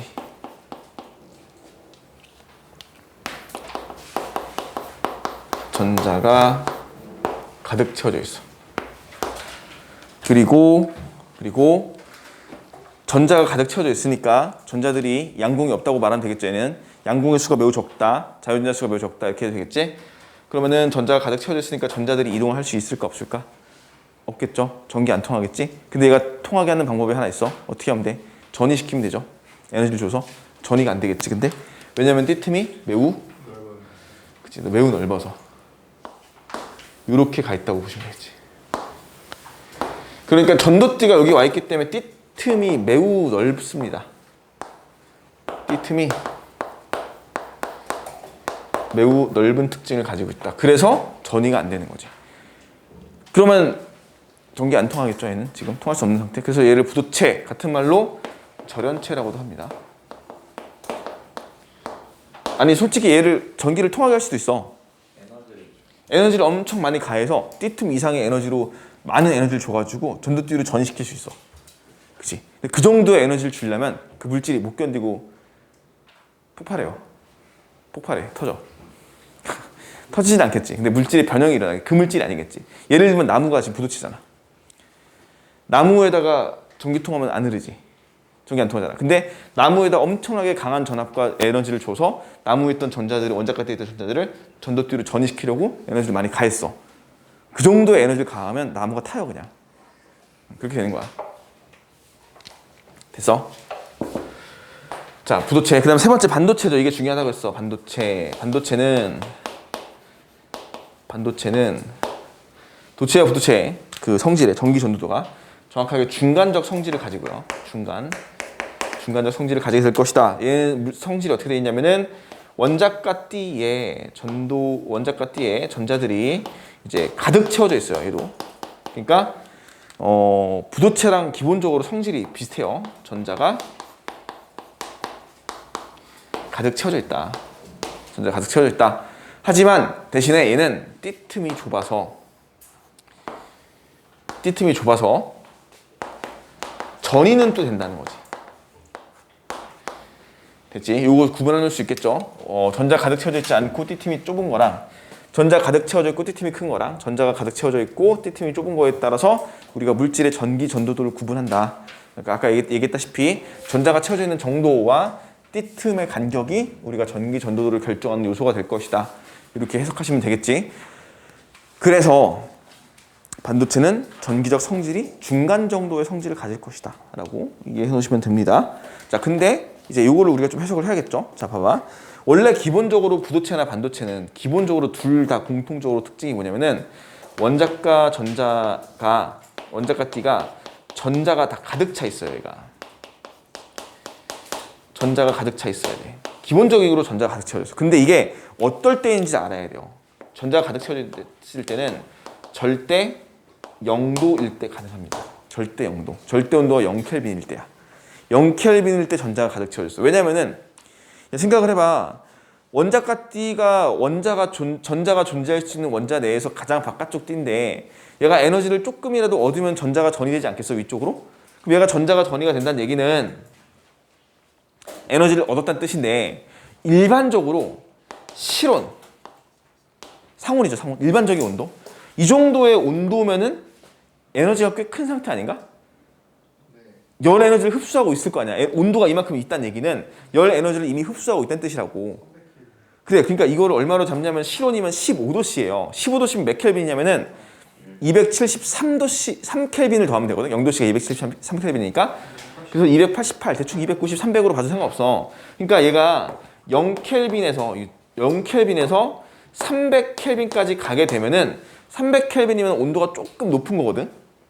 그치? 열을 좀 많이 흡수한 상태야. 그러니까 자 원래 반도체는 0켈빈이 되면서부터 0켈빈에 원자가띠에 전자들이 가득 채워져 있고 전도띠에 전자가 없어서 양공 없어야 되거든.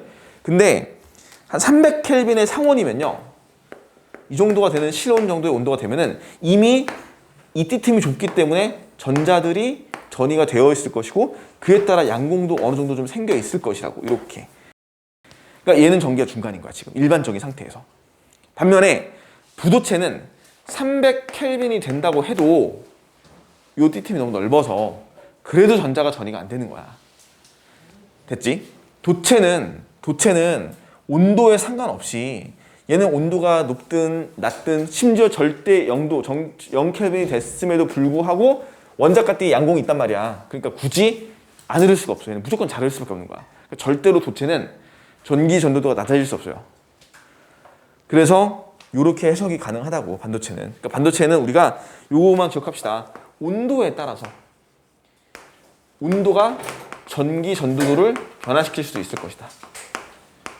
온도가 전기 전도도를 변화시킬 수도 있을 것이다 라고 해석하시면 되겠지. 그래서 이 자유전자의 수나 양공의 수, 즉 전이가 되는 수는 결국 온도가 결정해 줄 것이고 온도가 올라가면 올라갈수록 전이가 많이 될 거니까 전기 전도성이 좋아질 거예요. 맞지? 이게 반도체의 특성입니다. 자, 좀 지웠다 할게요.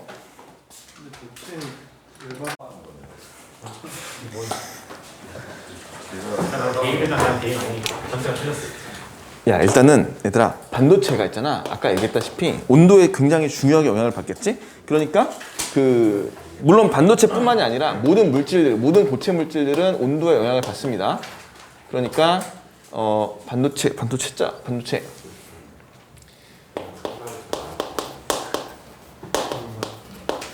자, 이 반도체를 보시면은 온도에 따라 영향을 받는다고 했으니까 반도체가 아까 얘기했다시피 우리 그림이 굉장히 중요한 그림 다시 한번 그릴게요. 얘가 절대 0켈빈 온도에서는 여기에 띠틈에 전이된 전자가 아무것도 없어야 되고 원자가띠에 전자가 가득 채워져 있어야 되는데 여기서 온도를 조금 증가시키면은 전도띠 위로 전이가 된 애들이 생길 것이고 원자가띠에도 양공이 생길 것이다. 이렇게 해석하시면 되겠죠? 그지? 이게 이제 중요한 그림이 되는 거야. 이렇게 놓고 여기에는 양공들이 생긴 거지 이제. 여기는 전자들이 이렇게 생겨 있는 거고요. 이런 식으로 간다는 거죠. 여기는 아무것도 없었는데. 자, 이게 기본적인 해석이야. 이렇게 되는 게 해석하면 되는데 온도는 한 300켈빈 정도 해볼까? 이렇게. 그래서 반도체는 있잖아. 온도가 높아지면 전기 전도도가 어떻게 되니? 온도가 높아지면은 전기 전도도가 높아집니다. 맞지? 전기 잘 통하게 돼요. 얘는. 그래서 이걸 우리가 그래프를 하나 해석하죠. 그래프를. 자, 반도체는 온도가 높아지면은 비저항이라고 하는 값이 감소합니다. 이런 그래프를 그릴 수가 있어요. 됐지? 근데 이제 이것랑 똑같이 부도체도 마찬가지야. 부도체도 온도가 높아지면 저항이 어떻게 돼? 감소합니다. 얘도. 왜냐면은 부도체랑 반도체는 공통적으로 특징이 뭐냐면 절대 0켈빈에서 원자가띠에 전자가 가득 채워져 있다는 거지. 다. 근데 여기다 온도를 증가시키면 부도체도 전이가 되긴 되겠죠. 물론 좁게 되겠지만. 그치? 반도체는 띠틈이 좁으니까 전이가 많이 돼서 전기가 좀 더 잘 통하는 건데 부두체는 애초에 그 띠틈이 넓기 때문에 전자 전이가 잘 안 일어나. 그래서 뭐 막 전기가 막 엄청 잘 통하는 건 아닌데 어쨌거나 그래도 온도가 높아지면서 비저항, 저항값이 감소한다라고 보시면 돼요. 그 비저항의 정도가. 그 다음에 아까 얘기했다시피 도체의 경우는 자, 도체는 원래 잘 통하는 애들이기 때문에 온도가 높든 낮든 잘 통해요. 근데 다만 온도가 높아지면서 저항이 조금 증가하는 이유가 뭐냐면은 얘는 원자핵들의 그 진동, 충돌이 더 많이 일어나기 때문에 오히려 방해되는 요소가 조금 더 커질 것이다. 그래서 얘는 오히려 도체는 온도가 높아지면서 비저항이 증가할 것이다 라고 하고 이 비저항이 뭐냐면은 비저항 로라고 쓰죠. 얘를 읽을 때 비저항이라고 읽어주고 이 비저항은 전기 전도도 시그마의 역수죠. 이게 시그마고요. 됐지? 이걸 이제 뭐라고 하냐면은 전기 전도도라고 합니다.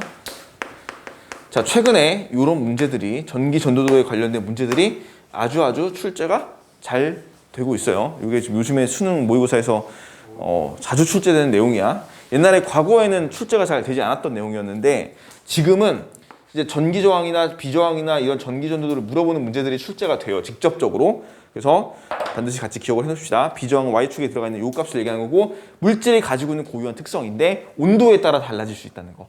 있지? 기억해 놓으시고 그 다음에 이제 우리가 마지막 하나 저항 하나 같이 해놓으면 저항을 라지 R이라고 쓰지? 로 S분의 L. S는 면적, L은 그지? 길이. 이거는 비저항입니다. 그러니까 비저항은 물질이 가지고 있는 고유한 값이지 비저항은 무조건 절대 바뀌지 않는 값이 아니다. 맞지? 비저항이 물질의 특성은 맞는데 비저항은 온도에 따라 달라져요. 조금씩. 그리고 면적과 길이에 따라서 저항값이 달라져요. 이건 전기저항이라고 하죠. 전기저항. 비저항과 전기저항은 다른 거다. 이렇게 기억해 놓으시고 비저항과 전기전도를 구분하는 식도 이렇게 벽수관계다. 이렇게. 비저항이 커지다. 그러니까 전기전도가 좋다는 얘기는 비저항이 작다는 얘기야. 저항이 낮다. 이렇게 생각하시면 되겠지? 됐어요. 넘어갑시다. 응? 왜 오타 있는데요? 없어. 외부 저압이라 돼 있어요. 없어. 37.1. 외부 전압 여기다가 똑같이 니은자 하나 써주면 감쪽 같을 거야. 이거 포상금이 있나요? 내가 생각해봤거든. 내가 거덜날 것 같아서 못하겠어. 내가 안 그래도 생각해봤단 말이야. 너무 많을 것 같아. 너네 이렇게 찾아올 거 아니야 이런 거. 박지도 몰라. 박지 확인만 해도 10개는. 그러니까 답 오류는 어쩔 수 없어. 얘들아. 이게 인간적인 거잖아. 이게 사람이 하는 건데. 그러니까 사람이 하는 거잖아. 사람이 다 하는 거니까 인간적일 수밖에 없는 거거든. 야 심지어 그런 대기업의 출판사들도 매번 오답이 나오고 정정하고 하잖아. 그러니까 근데 그치. 나는 하물며 개인이잖아. 그냥 나는 일개 개인으로서 이거를 응? 근데 나쁘다고 한 적 없는데요. 나쁘다잖아 내가. 좀 나쁜 게 맞나 보다. 난 실사례를 든 것뿐이지. 그래서 어쩔 수 없다. 내가 그 너그러운 마음으로 양해를 해주셔야 돼요. 이거는 할 수 있지. 자 이거 기억해 놓으시고 야 이게 원래 이렇게 중요한 내용 아니 되게 당연한 얘기인데 이거를 이제 시험에 잘 나오니까 이게 기출로 등장을 잘한단 말이야. 여기 지금 한 내용이잖아. 이게 기출로 등장을 하기 때문에 정리를 같이 해주셔야 되고요. 자 그다음에 이제 반도체가 우리가 어디다 쓰는지 또 얘기합시다. 순수 반도체라고 해서 반도체가 14족 원소고 14족 원소 중에서 주로 실리콘을 많이 쓰게 되겠고 실리콘으로 이루어져 있는 순수하게. 근데 이 순수한 실리콘은 무슨 결합하고 있어요, 얘들이? 공유 결합을 하고 있기 때문에 남아있는 전자가 있어, 없어? 없으니까 전자들이 이동을 할 수 없어서 전류가 잘 안 흘러요. 됐지? 거기 써있네. 낮은 온도에서 양공이나 자유전자의 수가 매우 적어서 절연체에 가깝다.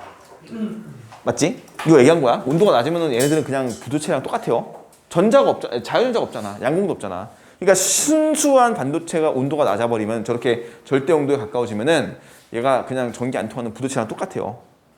근데 여기다가 원래 기본적으로 전류가 안 통한다고 보는 이 순수한 반도체에다가 플러스 불순물을 도핑하지? 플러스 불순물이 뭐야? 불순물의 종류는 15족 또는 13족 원소를 집어넣게 되고 불순물을 집어넣는 행위를 뭐라 불렀어? 그래, 도핑이라고 했었죠. 도핑을 하게 되면 뭐가 좋았냐면은 전기 전도도가 그치 높아집니다. 도핑을 하는 목적이죠. 전기 전도도를 증가시키기 위해서. 자, 반도체는 전기 전도성을 굉장히 쉽게 바꿀 수 있는 물질이야. 그래서 15족 원소나 13족 원소를 집어넣음으로써 전기 전도도를 올릴 수가 있는데 15족을 집어넣으면 15족이 대표적으로 뭐가 있냐면 인이 있어요. 13족은 붕소가 있겠지. 자, 인을 집어넣으면은 실리콘들이 원래 결정 구조를 가지면서 이렇게 주변에 이웃한 전자들이 이 실리콘 원자들과 원자들끼리 공유결합을 하거든요. 이렇게 이런 식으로 공유결합을 하면서 얘네들이 결정 구조를 가진다라고 얘기할 수 있거든요. 이렇게 되어 있어서 결정 구조를 가지게 되는데 얘가 이 실리콘들이 있는 자리에 인을 집어넣게 되면 아주 소량의 인이 들어가서 어떻게 돼? 여기서 원자과 전자가 하나, 둘, 셋, 넷, 5개가 되면서 양쪽에 있는 전자들과 공유결합을 하고도 전자가 하나 남아져 버리죠. 그러니까 이 남아있는 전자를 뭐라 불렀어? 그치, 얘를 잉여 전자라고 하고 이 전자가 남으니까 얘는 자유롭게 이동할 수 있겠죠. 그래서 이 잉여 전자가 전류를 잘 흐르게 할 것이다 라는 거 하나. 그 다음에 두 번째는 붕소를 집어넣는 경우죠. 붕소를 집어넣는 경우는 붕소가 원자과 전자가 하나, 둘, 셋 하고서는 하나 모자라니까 주변에 있는 실리콘들과 공유결합을 할 때 공유결합은 해야 돼. 무조건 할 거야. 할 건데 전자가 하나 모자란 자리가 생기고 그 모자란 자리를 뭐라 불렀어? 빈 자리. 즉 양공이고 얘는 플러스 성질로 본다 그랬지? 얘를 왜 플러스 성질로 봐야 되냐면 분명히 이 빈자리를 어떤 전자가 채워주러 들어올 거거든. 그래서 결합을 완성시킬 거야. 그러니까 전자를 끌고 오기 위해서 얘는 플러스 성질을 가진다고 보는 거였고요. 전자는 마이너스 성질을 가진다고 보는 거였고 그렇기 때문에 이 P형 반도체, 그러니까 N형, 인을 집어넣었을 때 반도체의 명칭을 우리가 뭐라 불러? 얘를 N형 반도체라고 얘기합니다. N타입 반도체라고 하고 얘는 13족은 전자가 모자라서 양공을 만들기 때문에 P형, 포지티브라고 하죠. 이렇게 반도체를 만든다라고 정리를 해놓으시면 되겠죠. 특징이야. 그치? 그 다음에 가장 이상적인 건 뭐가 있어? 이 잉여 전자가 이 양공을 채워주러 가게끔 해주면은 굉장히 이상적이 되겠네. 그래서 이 두 개를 어떻게 하냐면 접합시켜서 P, N 접합 다이오드라는 거를 만들죠. PN 접합 다이오드. 그다음 참고로 하나 더 합시다. 이거 우리가 이 에너지 준위 아셔야겠죠. 잉여 전자가 만들어진 에너지 준위. 그러니까 원자과 띠가 있고 원자과 띠에서 잉여 전자가 생기는 띠. 여기 아래다 쓸까?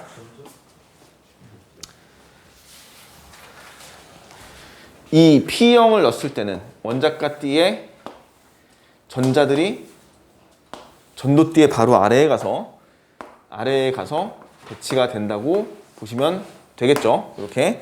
그 다음에 얘 같은 경우, 붕소 같은 경우는 어떻게 돼 있어? 이렇게 만들어 놓고 이렇게 있었을 때 양공이 어디가 생겨? 바로 원자과 띠의 윗부분에 가서 양공이 생긴다고 했지. 그러니까 아까 했던 얘기가 그거야. 여기 전자가 기본적으로 가득 채워져 있거든. 여기 전자가 기본적으로 가득 채워져 있어요. 물론 양공의 수가 있고 전자 수 있겠지만 근데 여기다 양공을 하나 바로 위에다 만들어준 거야. 빈자리를 하나 공급해 주니까 어떻게 돼? 전자들이 이동할 수 있겠지. 그러니까 전기 잘 통하는 거야. 이거. 괜찮죠? 됐지? 근데 이상적인 건 뭐라 그랬어? PN 두 개를 붙여버리면 된다 했지. PN 접합 다이오드라고 해서 이 두 개를 붙여버리자.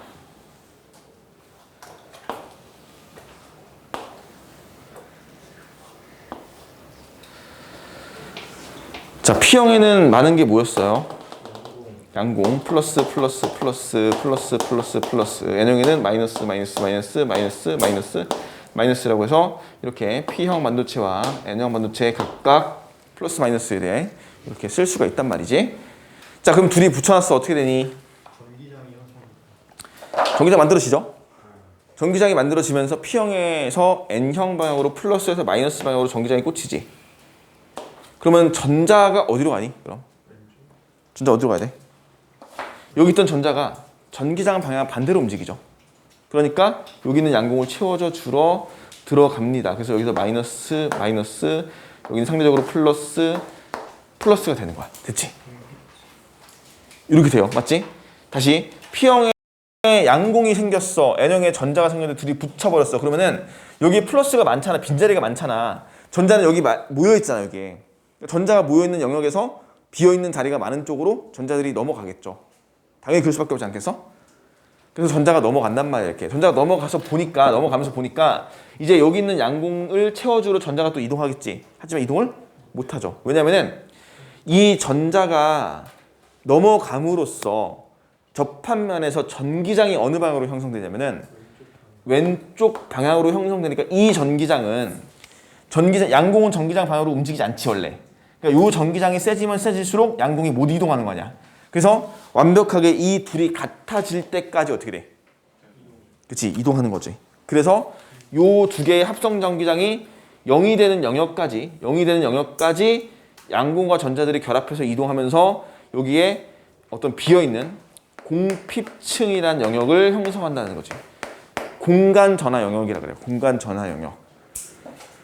그래서 공핍층이 만들어진 이 영역은 내부의 전기장이 얼마가 되냐면 0이 되는 영역이라고 보시면 돼요. 합성 전기장이 0이 되는 곳으로. 그래서 이렇게 되면은 다이오드가 PN 접합을 시켰을 때 P형과 N형이 섞이는 게 아니라 어느 정도 접합면에서 조금 섞이다가 멈춰버리는 거지. 멈춰가지고 이대로 유지가 돼요. 됐지? 다이오드가 이렇게 돼 있어. 이렇게 돼 있어요. 이렇게 해서 공핍층 연기 만들어져 있고 이렇게 전기장이 이렇게 꽂혀 있고 이렇게 꽂혀 있어. 이렇게 여기 비어 있어. 여기는 안 움직여. 됐지? 이거를 그림을 우리가 얘들아 이렇게 그림을 볼 수 있어. 하나만 더 하자. 하나의 그 개념을 하나 더 설명할 건데 시간이 벌써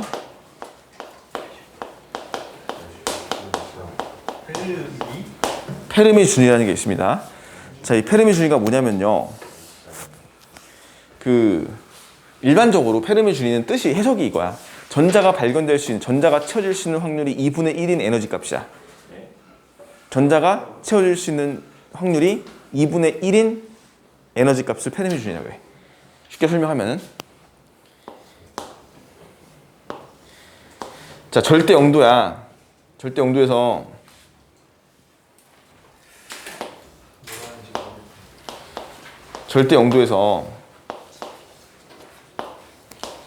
이해해봐. 그러니까 어렵지 않은 거야. 봐봐. 여기 전자 가득 채워져 있어. 여기 비어 있어. 전자가 여기에선 전자가 발견될 확률이 100이지. 여기는 전자가 발견될 확률이 0이죠. 페르미준이 어디 생기겠어? 딱 정확하게 가운데 생긴다고. 이렇게 되는 거야 그냥. 왜요? 거기 존재하면 안 되는 거니까. 거기 존재 있어. 아, 전자가 있다는 뜻이 아니라 전자가 발견될 확률이 2분의 1인 에너지 값을 정하는 거야 그냥. 그냥 이동하는 과정에서 그게 이게 원래는 정확하게 페르미 디렉 분포라고 해가지고 그걸 가지고 따지는 건데, 그러니까 해석하는 건데, 이제 그거 우리가 다 무시하고 해석하지 말고 그냥 이렇게만 보면 전자가 발견될 확률이 높은 쪽, 그러니까 발견될 확률이 2분의 1인 에너지 값이라고 보시면 돼요. 근데 자, 이거 왜 얘기하냐면 이렇게 할 거야. 우리 그림 때문에 하는 건데, 잘 봐. N형 반도체는 얘가 N형이죠. N형 맞지? 얘가 P형이죠. N형 반도체는 전자가 발견될 확률이 페르미준위가 전자가 2분의 1로 발견될 확률의 지점에 페르미준위 값이 올라갈까 내려갈까? 왜 내려가냐? 올라가지 않나? 위에 전자가 많이 생겼으니까. 그럼 얘는 페르미준위가 올라간단 말이야. 얘는 어떻게 돼? 내려가죠. 얘는 아래 양공이 더 생겼으니까. 맞아? 그러니까 잘 봐. P형과 N형을 두 개를 붙여버려. 붙이면은 원래 봐봐. 잘 보세요. 원래 P형, N형 반도체가 이렇게 각각 따로 떠 있다고 해볼게. 좀 넓게. 이렇게 있었다고 칩시다.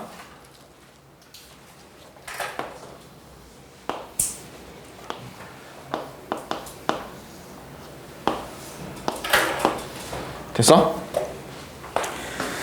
그러면 얘 N형 반도체, 얘 거꾸로 할게. P형이고 N형이다. N형 반도체 페르미준이 어디 있어? 올라와 있죠. 얘는 내려가 있죠. 이렇게. 그렇지 않니? 그래서 P형이 올라가든 N형이 내려가든 이 페르미준위가 2분의 1로 딱 정확하게 맞춰주기 위해서 얘들이 에너지 값이 이동하거든. 에너지 레벨들이. 왜냐면 자연에서는 일어나는 현상들이 항상 확률이 높은 쪽으로 가니 낮은 쪽으로 가니? 높은 쪽으로 가죠. 그러니까 얘네들은 전자 발견 확률이 2분의 1이 되게끔 위해서 얘네들 에너지 배치가 바뀐다고 조금씩. 그래서 N형이 내려간다고 볼게요. 그냥 편의상 그림상. N형의 페르미 주기가 이렇게 맞춰줄 때가 내려온단 말이야. 그러면은 이게 뭐였어?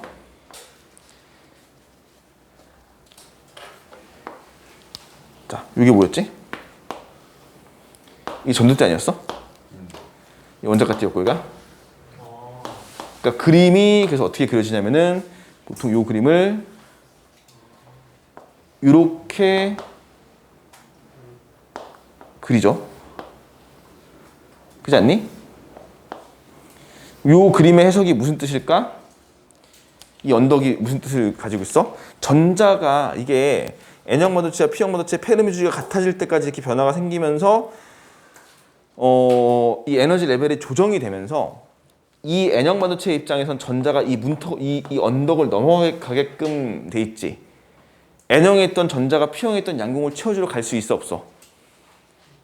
지금 이 상황에서 갈 수 있어 없어? N형에 있던 전자가 P형의 양궁 채워주러 갈 수 있어 없어? 없지. 왜 못 가냐면은 얘네들이 이렇게 페르미주기가 같아질 때까지 전이장벽이 생기거든. 이 높이를 뭐라고 해석하시면 되냐면 이 높이를 공핍층의 넓이로 해석할 수 있겠지. 맞아? 공핍층의 넓이로 해석할 수 있잖아. 공핍층이 넓어지면 그만큼 가기 어려운 거 아니야, 얘가. 그만큼 이 N형에서 P형으로 올라가는 게 힘들다고 더. 공핍층 넓이 또는 이걸 전이장벽이라고 합니다. 같은 말로. 시험에 만들어주신 응? 아니에요? 이름 뭐라고? 전이 뭐라고? 전이장벽.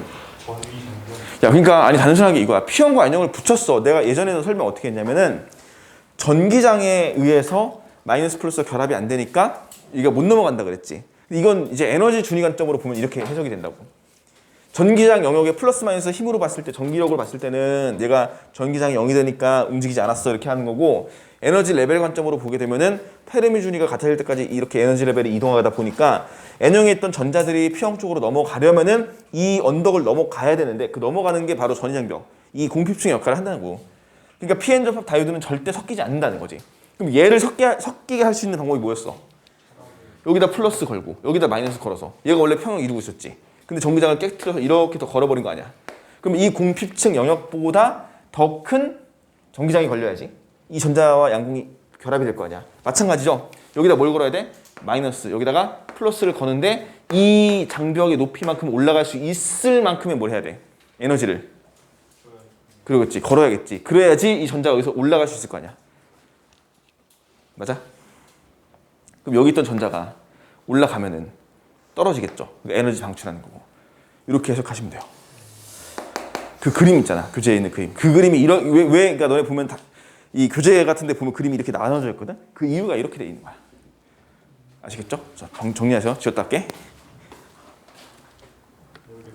계산했는데. 진짜? 자, 얘들아, 그 39페이지에 있는 반도체 설명은요. 이제 다이오드에 그냥 그 봤을 때 다이오드를 두 개를 붙여버리면 접합면이 생기고, 접합면에서 공핍층이 생기겠죠. 이렇게 공핍층이 이렇게 영역이 생겨 있는 거고, 이게 이제 여기가 P형이 플러스 N형이 마이너스니까 기본적으로 P형과 N형은 결합이 안 되어 있는 거야. 맞지? 왜냐면 공핍층 영역 때문에, 또 전이장벽 때문에, 이런 것 때문에 이제 얘네들을 둘이 붙여놔도 얘는 이제 이동이 안 된다고 보시면 되겠지. 근데 여기다가 전지를 연결시켜요. 플러스 마이너스의 건전지 연결을 시켜서, 이게 지금 어떤 경우냐면은 P형 반도체에다가 플러스 전압을 연결시킨 거고, N형 반도체에 마이너스 전압을 연결시킨 거기 때문에 공핍층의 영역으로 봤을 때 전기장이 어떻게 만들어지는 거냐면 좀 오른쪽으로 지금 이렇게 만들어지는 거잖아. 이런 식으로. 그러니까 이제 이 전압이 공핍층 영역을 넘어갈 수 있을 만큼의 전압이 충분히 걸리면은 전기장이 이렇게 이쪽으로 오른쪽으로 걸리면서 전자와 양궁이 결합을 할 수가 있죠. 이제 그러니까 이때는 공핍층의 영역이 넓어지는 게 아니라 좁아지겠지.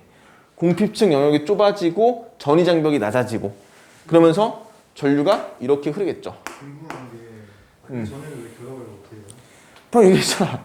얘네들 반발력 생겨가지고 전이장벽 생기니까 못 넘어간다 했잖아. 전이 장벽이 낮아지는 거예요? 낮아지는 거죠. 여기다 순방향 전압을 걸어버리면서 이 높이를 낮추는 거죠. 아까 그렸던 높이 있잖아. 그게 거기 그림 써 있어요 지금 교재에. 전이장벽 그 높이가 낮아지는 거고 공표층 영역이 얇아지는 거고 그러면서 전류가 흐르니까 이걸로 순방향 바이어스라고 하죠.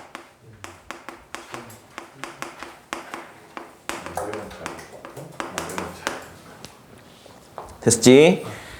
자, 그 다음에 여기 두 번째는 똑같은 상황에서 연결하는 방식이 어때? 여기다 거꾸로 연결시켜버리죠, 이제. 얘는 아까 배웠다면 이렇게 접합면에서 P형의 N형의 건전지 연결 방향을 보니까 지금 반대거든, 얘가. 완전히. 그러니까, 여기에 플러스를 건 거잖아. 여기 플러스, 여기 마이너스를 걸어버렸어. 그러면 전기장이 이번엔 이쪽으로 꽂힌단 말이야. 그럼 공피층의 영역이 어떻게 되냐면 넓어져요, 더 오히려. 이번에는. 넓어져서 여기 있던 전자는 이쪽, 오른쪽으로 갈 것이고 여기 있던 양공은 왼쪽으로 간다고 보시면 돼요. 서로 멀어지는 방향으로 갈 것이다. 그래서 공피층이 넓어진다라고 보시면 되겠고 이걸 우리가 역방향 바이어스라고 합니다. 역방향 바이어스. 다시 표현해 볼게. 자, 접합면에서 전자와 양공이 서로 멀어진다. 역방향. 공피층이 넓어진다. 역방향. 전이장벽이 높아진다. 역방향. 다 역방향에 대한 설명을 하고 있어. 그치? 그래서 이렇게 전류를 순방향으로 흐르게 할 수도 있고요. 역방향으로 안 흐르게 할 수도 있어. 이런 거를 우리가 이제 스위칭 기능, 스위칭 작용이라고 합니다. 스위칭 기능, 스위칭 작용. 온, 오프의 기능을 하는 거죠. 전류를 흐르게 할 수도 있고 안 흐르게 할 수도 있다. 그래서 다이오드의 회로 기능은 어떻게 표시가 되냐면은 이렇게 화살표로 표시했을 때 이 기호가 이렇게, 이게 순방향의 기호겠죠, 지금. 이렇게 다이오드가 표시가 되고 이 다이오드의 심볼은, 기호는 얘가 P형, 얘가 N형인데 전류를 P형에서 N형으로만 흐르게 할 수 있다는 그 해석이 되는 거죠, 이거는. 그러니까 거꾸로는 전류가 흐르지 않는다, 막힌다, 이렇게 해석을 하는 거고요. 이거에 대해서 두 번째 해석이 뭐냐면 정류작용이잖아. 자, 정류작용이라고 해서 다이오드를 교류전원 장치에 연결시켜서 전류를 걸러주는 거죠. 자, 예를 들면은 정류라는 개념이 어떤 거냐면 AC를 DC로 바꿔주는 건데 AC는 무슨 전류? 교류 전류죠. DC는 직류 전류입니다. 교류 전류, 직류 전류 이렇게 해서 AC, DC 나눠지는데 이 교류를 직류로 바꿔주는 걸 정류라고 하고요. 교류 전류는 신호가 시간에 따라서 플러스 마이너스가 계속해서 연속적으로 바뀌는 함수, 사인 함수의 꼴에 신호고 전류 시간. 직류는 시간에 따라서 전류의 세기가 일정하게 유지가 됩니다. 이렇게. 시간에 따라서 전류의 세기가 일정하게 유지가 되냐, 계속 바뀌냐. 교류 신호, 전류 신호, 교류 신호와 직류 신호로 나눠지게 되는데, 됐지? 이렇게 나눠지는데, 교류를 직류로 바꿔주는 걸 정류라고 하고, 다이오드를 어디다 연결시키냐면 이제 물결 표시. 이게 뭐야? 그치? 교류전 장치, AC의 전원 장치인 거죠. 여기서는 입력 신호를 좀 구분을 해볼게요. 봐봐. 입력 신호를 이렇게 해보자. 색깔을 구분해서 노란색이 플러스 들어가는 거, 빨간색이 마이너스로 나오는 거, 이렇게 들어가는 거, 이렇게 표시해 보면은 실제로는 노란색이 이쪽으로 들어가는 거고 빨간색은 반대편으로 들어가는 거니까 다이오드에 들어갔을 때 전류는 어떻게 흐를 거냐면은 이쪽으로는 흘러가잖아. 근데 마이너스 쪽, 빨간색 쪽은 흘러가지 않지. 따라서 이게 입력 신호라면은 출력 신호는 어떻게 나옵니까? 출력 신호는 이게 입력, 이게 이제 출력되는 신호지. 그러면은 얘가 요것만 볼록 나오겠죠. 빨간색 안 나오고 잘려 나옵니다. 이렇게. 됐죠? 이게 다이오드를 교류전 장치 연결했을 때. 근데 실제로 이것만 가지고 직류라고 보기는 좀 그쵸. 무리가 있죠. 그래서 사실 다이오드를 몇 개를 연결하냐면은 4개를 연결하고요. 그 교재에 있는 그림도 예전에 한번 설명했던 것 같아요. 저 여름방학 때. 이 그림을 한번 해볼게요. 요거는 잘 나오잖아.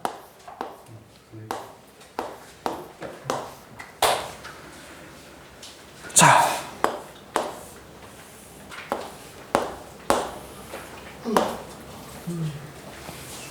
됐지? 이걸 재활용합시다.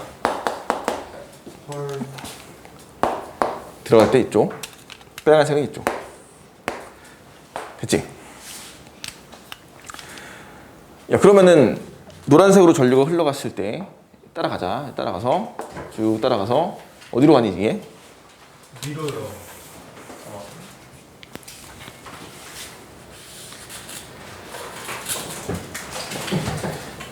따라간다고 보자. 이렇게 됐지?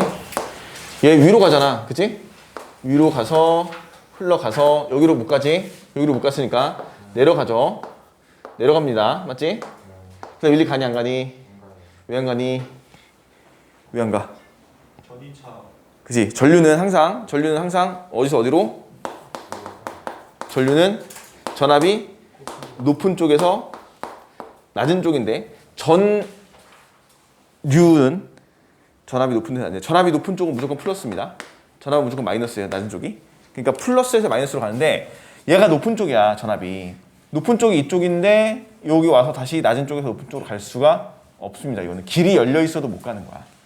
그래서 전류는 이쪽으로 흘러갑니다. 이렇게 다시 올라가서 따라가 내려가서 이렇게 들어오지, 이렇게 들어오지. 자, 이렇게 해서 전류가 한 바퀴 돌아갔습니다. 했지? 자, 두 번째 빨간색은 이렇게 가서 빨간색 쭉 가서 이렇게 가서 와서 일리 못 가니까 올라가서 여기를 통과하죠. 이렇게 통과하고 내려가죠. 내려가서 이쪽으로 가지 않습니다. 똑같아요. 그 다음에 1, 2 가는 거지. 여기도 마찬가지야. 1, 2 가지 않습니다. 왔던 길이니까. 여기가 내가 이걸 색깔을 표시하는 이유가 왔던 길은 가지 않는다는 걸 보여주려고 하는 거죠. 지금 이렇게 들어옵니다. 됐지? 그래서 결과적으로 입력 신호는 이게 입력 신호가 맞는데 출력되는 신호 여기다 쓰시면 어떻게 될까? 출력 신호는 이렇게 해서 아까는 빨간색을 잘라버렸지만 지금은 플러스로 반전시켜서 뒤집어 올려주는 거죠. 이러면 조금 직류 같단 말이에요. 물론 이것도 직류라고 보기엔 조금 애매하죠. 이것도 여기까지도 직류라고 보기에는 너무 약간 무리가 있긴 하지만 어쨌거나 직류로 이렇게 해석할 수 있습니다. 됐죠? 됐습니다. 맞지? 정류작용 규제에 있는 그래프 해석하시고 자 마지막으로 발광 다이오드와 광 다이오드를 정리하면 되겠지? 끝나요? 그러지 않을까? 근데 저희는 분명히 열심히 수업했는데 왜 오늘 시간을 그렇게 열심히 수업했지? 그 이유는 나도 열심히 했기 때문이야.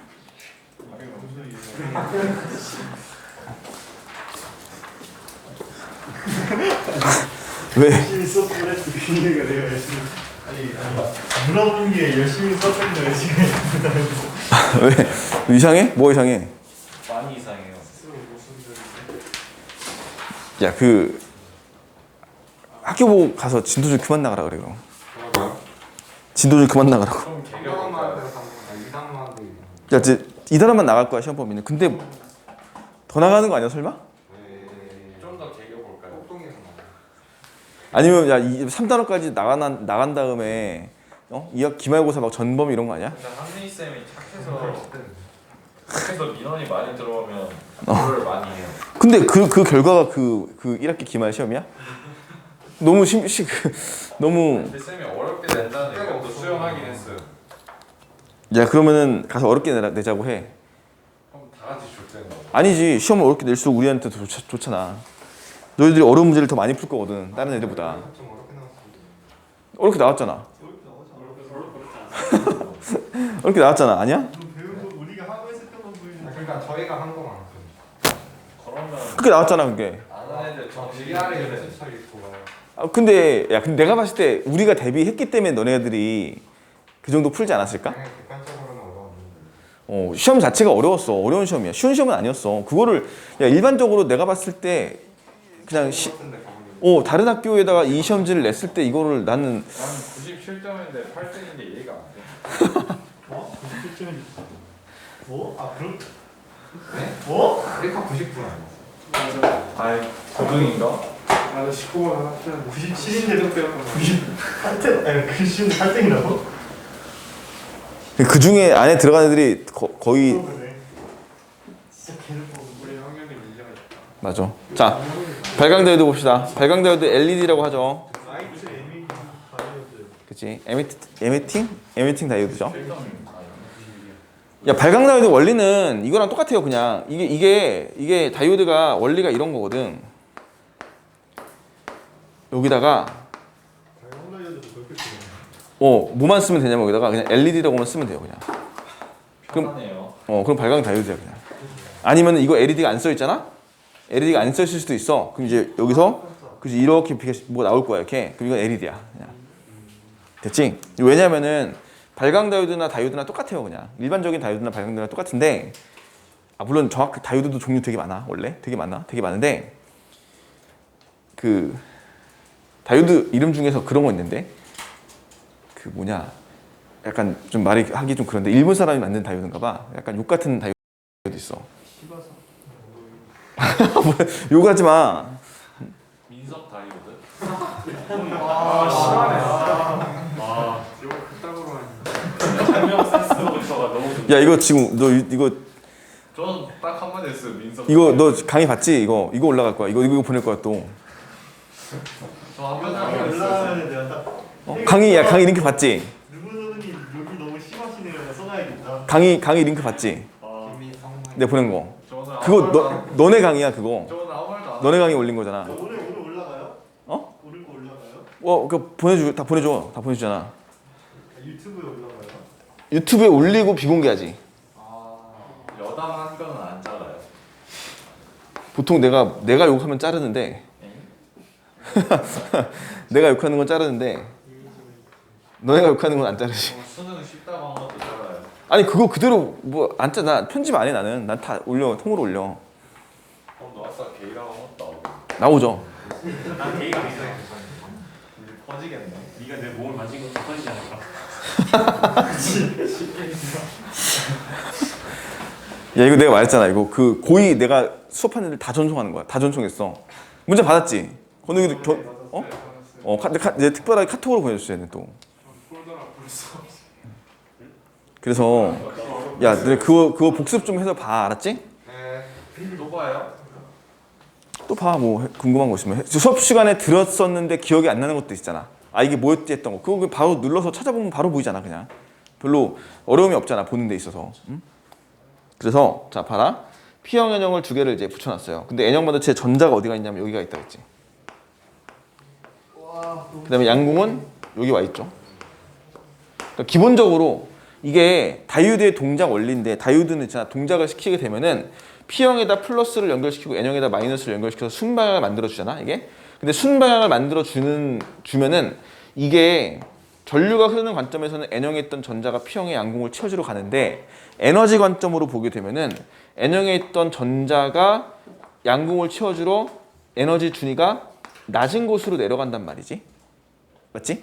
그러니까 무조건 이 과정상에서 에너지를 방출할 수밖에 없습니다. 맞지? 에너지를 방출한다고 무조건. 그래서 다이오드는 동작하는 과정에서 반드시 에너지가 나와요. 근데 이 에너지를 보통 일반적인 다이오드는 무슨 에너지겠어? 적외선이죠. 그러니까 이 에너지의 방출되는 크기는 이 양궁과 전자의 에너지 갭 차이만큼 HF꼴로 정리돼서 나올 거 아니야 이렇게. 근데 이 에너지 갭이 보통은 뭐로 나오냐면은 열로 나와요. 그러니까 적외선이죠, 적외선. 보통은 적외선 열이 나오는 거죠. 그러니까 일반적인 다이오드는 이렇게 동작을 하면서 스위칭 작용을 하든지 뭐 정유 작용을 하든지 이런 식으로 하다 보면은 무조건 이런 식의 에너지 방출이 일어날 것이고 그게 열로 나온다고 보통은 일반적으로. 근데 이거를 예를 들면은 이 G값을 증가시킬 거야.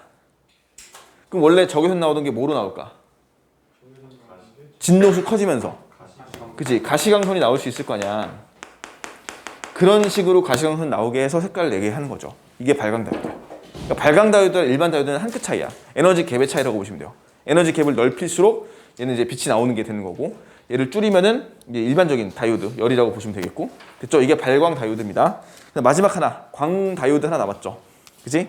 그 조그마한 공간에 쓸게 똑같습니다. 원리는 똑같은데 광 다이오드는 그치, 빛을 받아들인 거죠. 그러니까 발광 다이오드는 여기다 이렇게 쓰시면 되겠네. 전기 에너지를 통해서 빛의 에너지로 바꾸는 거고, 얘는 거꾸로 광 다이오드는 빛을 받아서 이걸 가지고 전기 에너지로 바꿔주는 장치다라고 보시면 돼요. 전류를 흐르게 하니까. 이렇게 해석이 되는 거야, 지금 광 다이오드는. 그러면은 광 다이오드 같은 경우는 이제 센서의 일종이죠. 광 센서를 만들 때 광 다이오드가 필요한 거고, 빛을 받아들이니까. 그러면서 얘는 우리가 배웠던 게 두 가지가 나옵니다. 우리가 교육 과정에서 아셔야 될 게 두 가지야. 태양 전지 하나랑요. CCD라는 장치가 하나 있었어. 이게 두 가지만 아시면 되고요. 그래요. 그리고 얘는 어떤 원리냐면은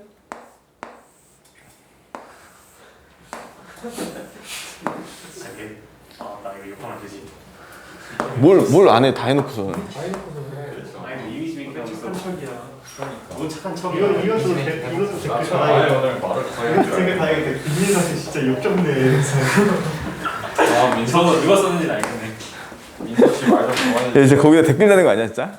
댓글 달아야겠다. 댓글 달기 위해서도 영상을 봐야겠다. 그냥 건욱이 사칭해야겠다. 김민석이란 친구 정말 역겹네 이렇게 써있는 거 아니야 진짜? 그리고 댓글에 막 눈 너무 빛이 나서 강의를 볼 수 없었어 이렇게 써있는 거 아니야?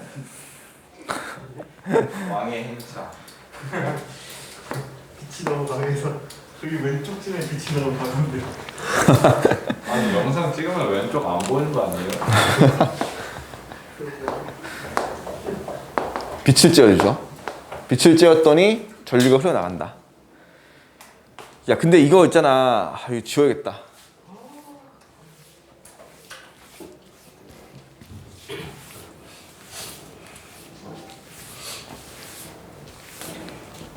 이거 우리가 N형, P형 두 개 만들어 놓잖아 이렇게.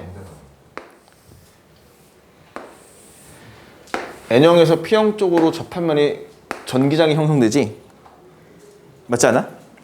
우리 아까 그랬던 거 다시 그려보면은 원래 N형에는 전자들이 이렇게 있고요. 원래 양공들이 이렇게 있었는데 접합면 부근에서는 양공과 전자가 결합이 돼서 이게 자리를 바꿔가지고 전기장을 이렇게 만들어주고 있었다. 맞지? 공핍층 그래 안 그래? 맞지? 맞죠? 이렇게 있잖아. 근데 여기다가 빛을 쬐어준 거 아니야. 빛이 들어왔어. 접합면에 들어와요. 접합면에 빛이 들어왔어. 접합면에 빛이 들어오면은 다시 이 그림을 하나 더 그려봅시다. 이렇게 해서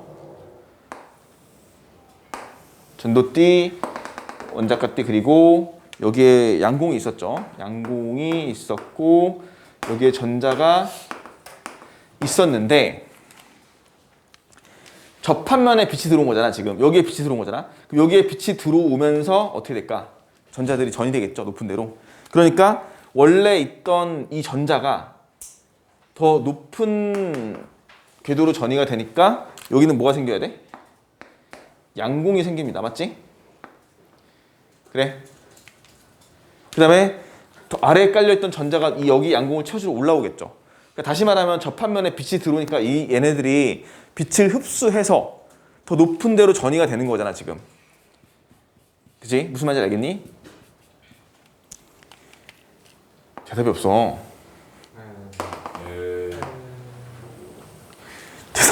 대답이 없어. 자, 높은 데로 얘가 전이가 되면 빠져나간 자리니까 빈자리 플러스 생길 것이고 여기 전자가 채워들어 올 거 아니야 이렇게. 마이너스 생길 거 아니야 이렇게. 그지? 그러면 다시 보시면은 자, 얘가 P형이고 얘가 N형이거든 지금 그림상에서. 그러면은 여기에 전자가 채워주러 왔으니까 P형에 뭐가 생겼어? N형이 생겼죠. 마이너스 생겼죠 전자가. 다시 P형에 마이너스가 생기고요. N형에 플러스가 생기거든 지금. 없던 플러스 마이너스가 생겼지. 이걸 양공 전자쌍의 생성이라고 봐요. 없던 새롭게 생기는 이 접합면에서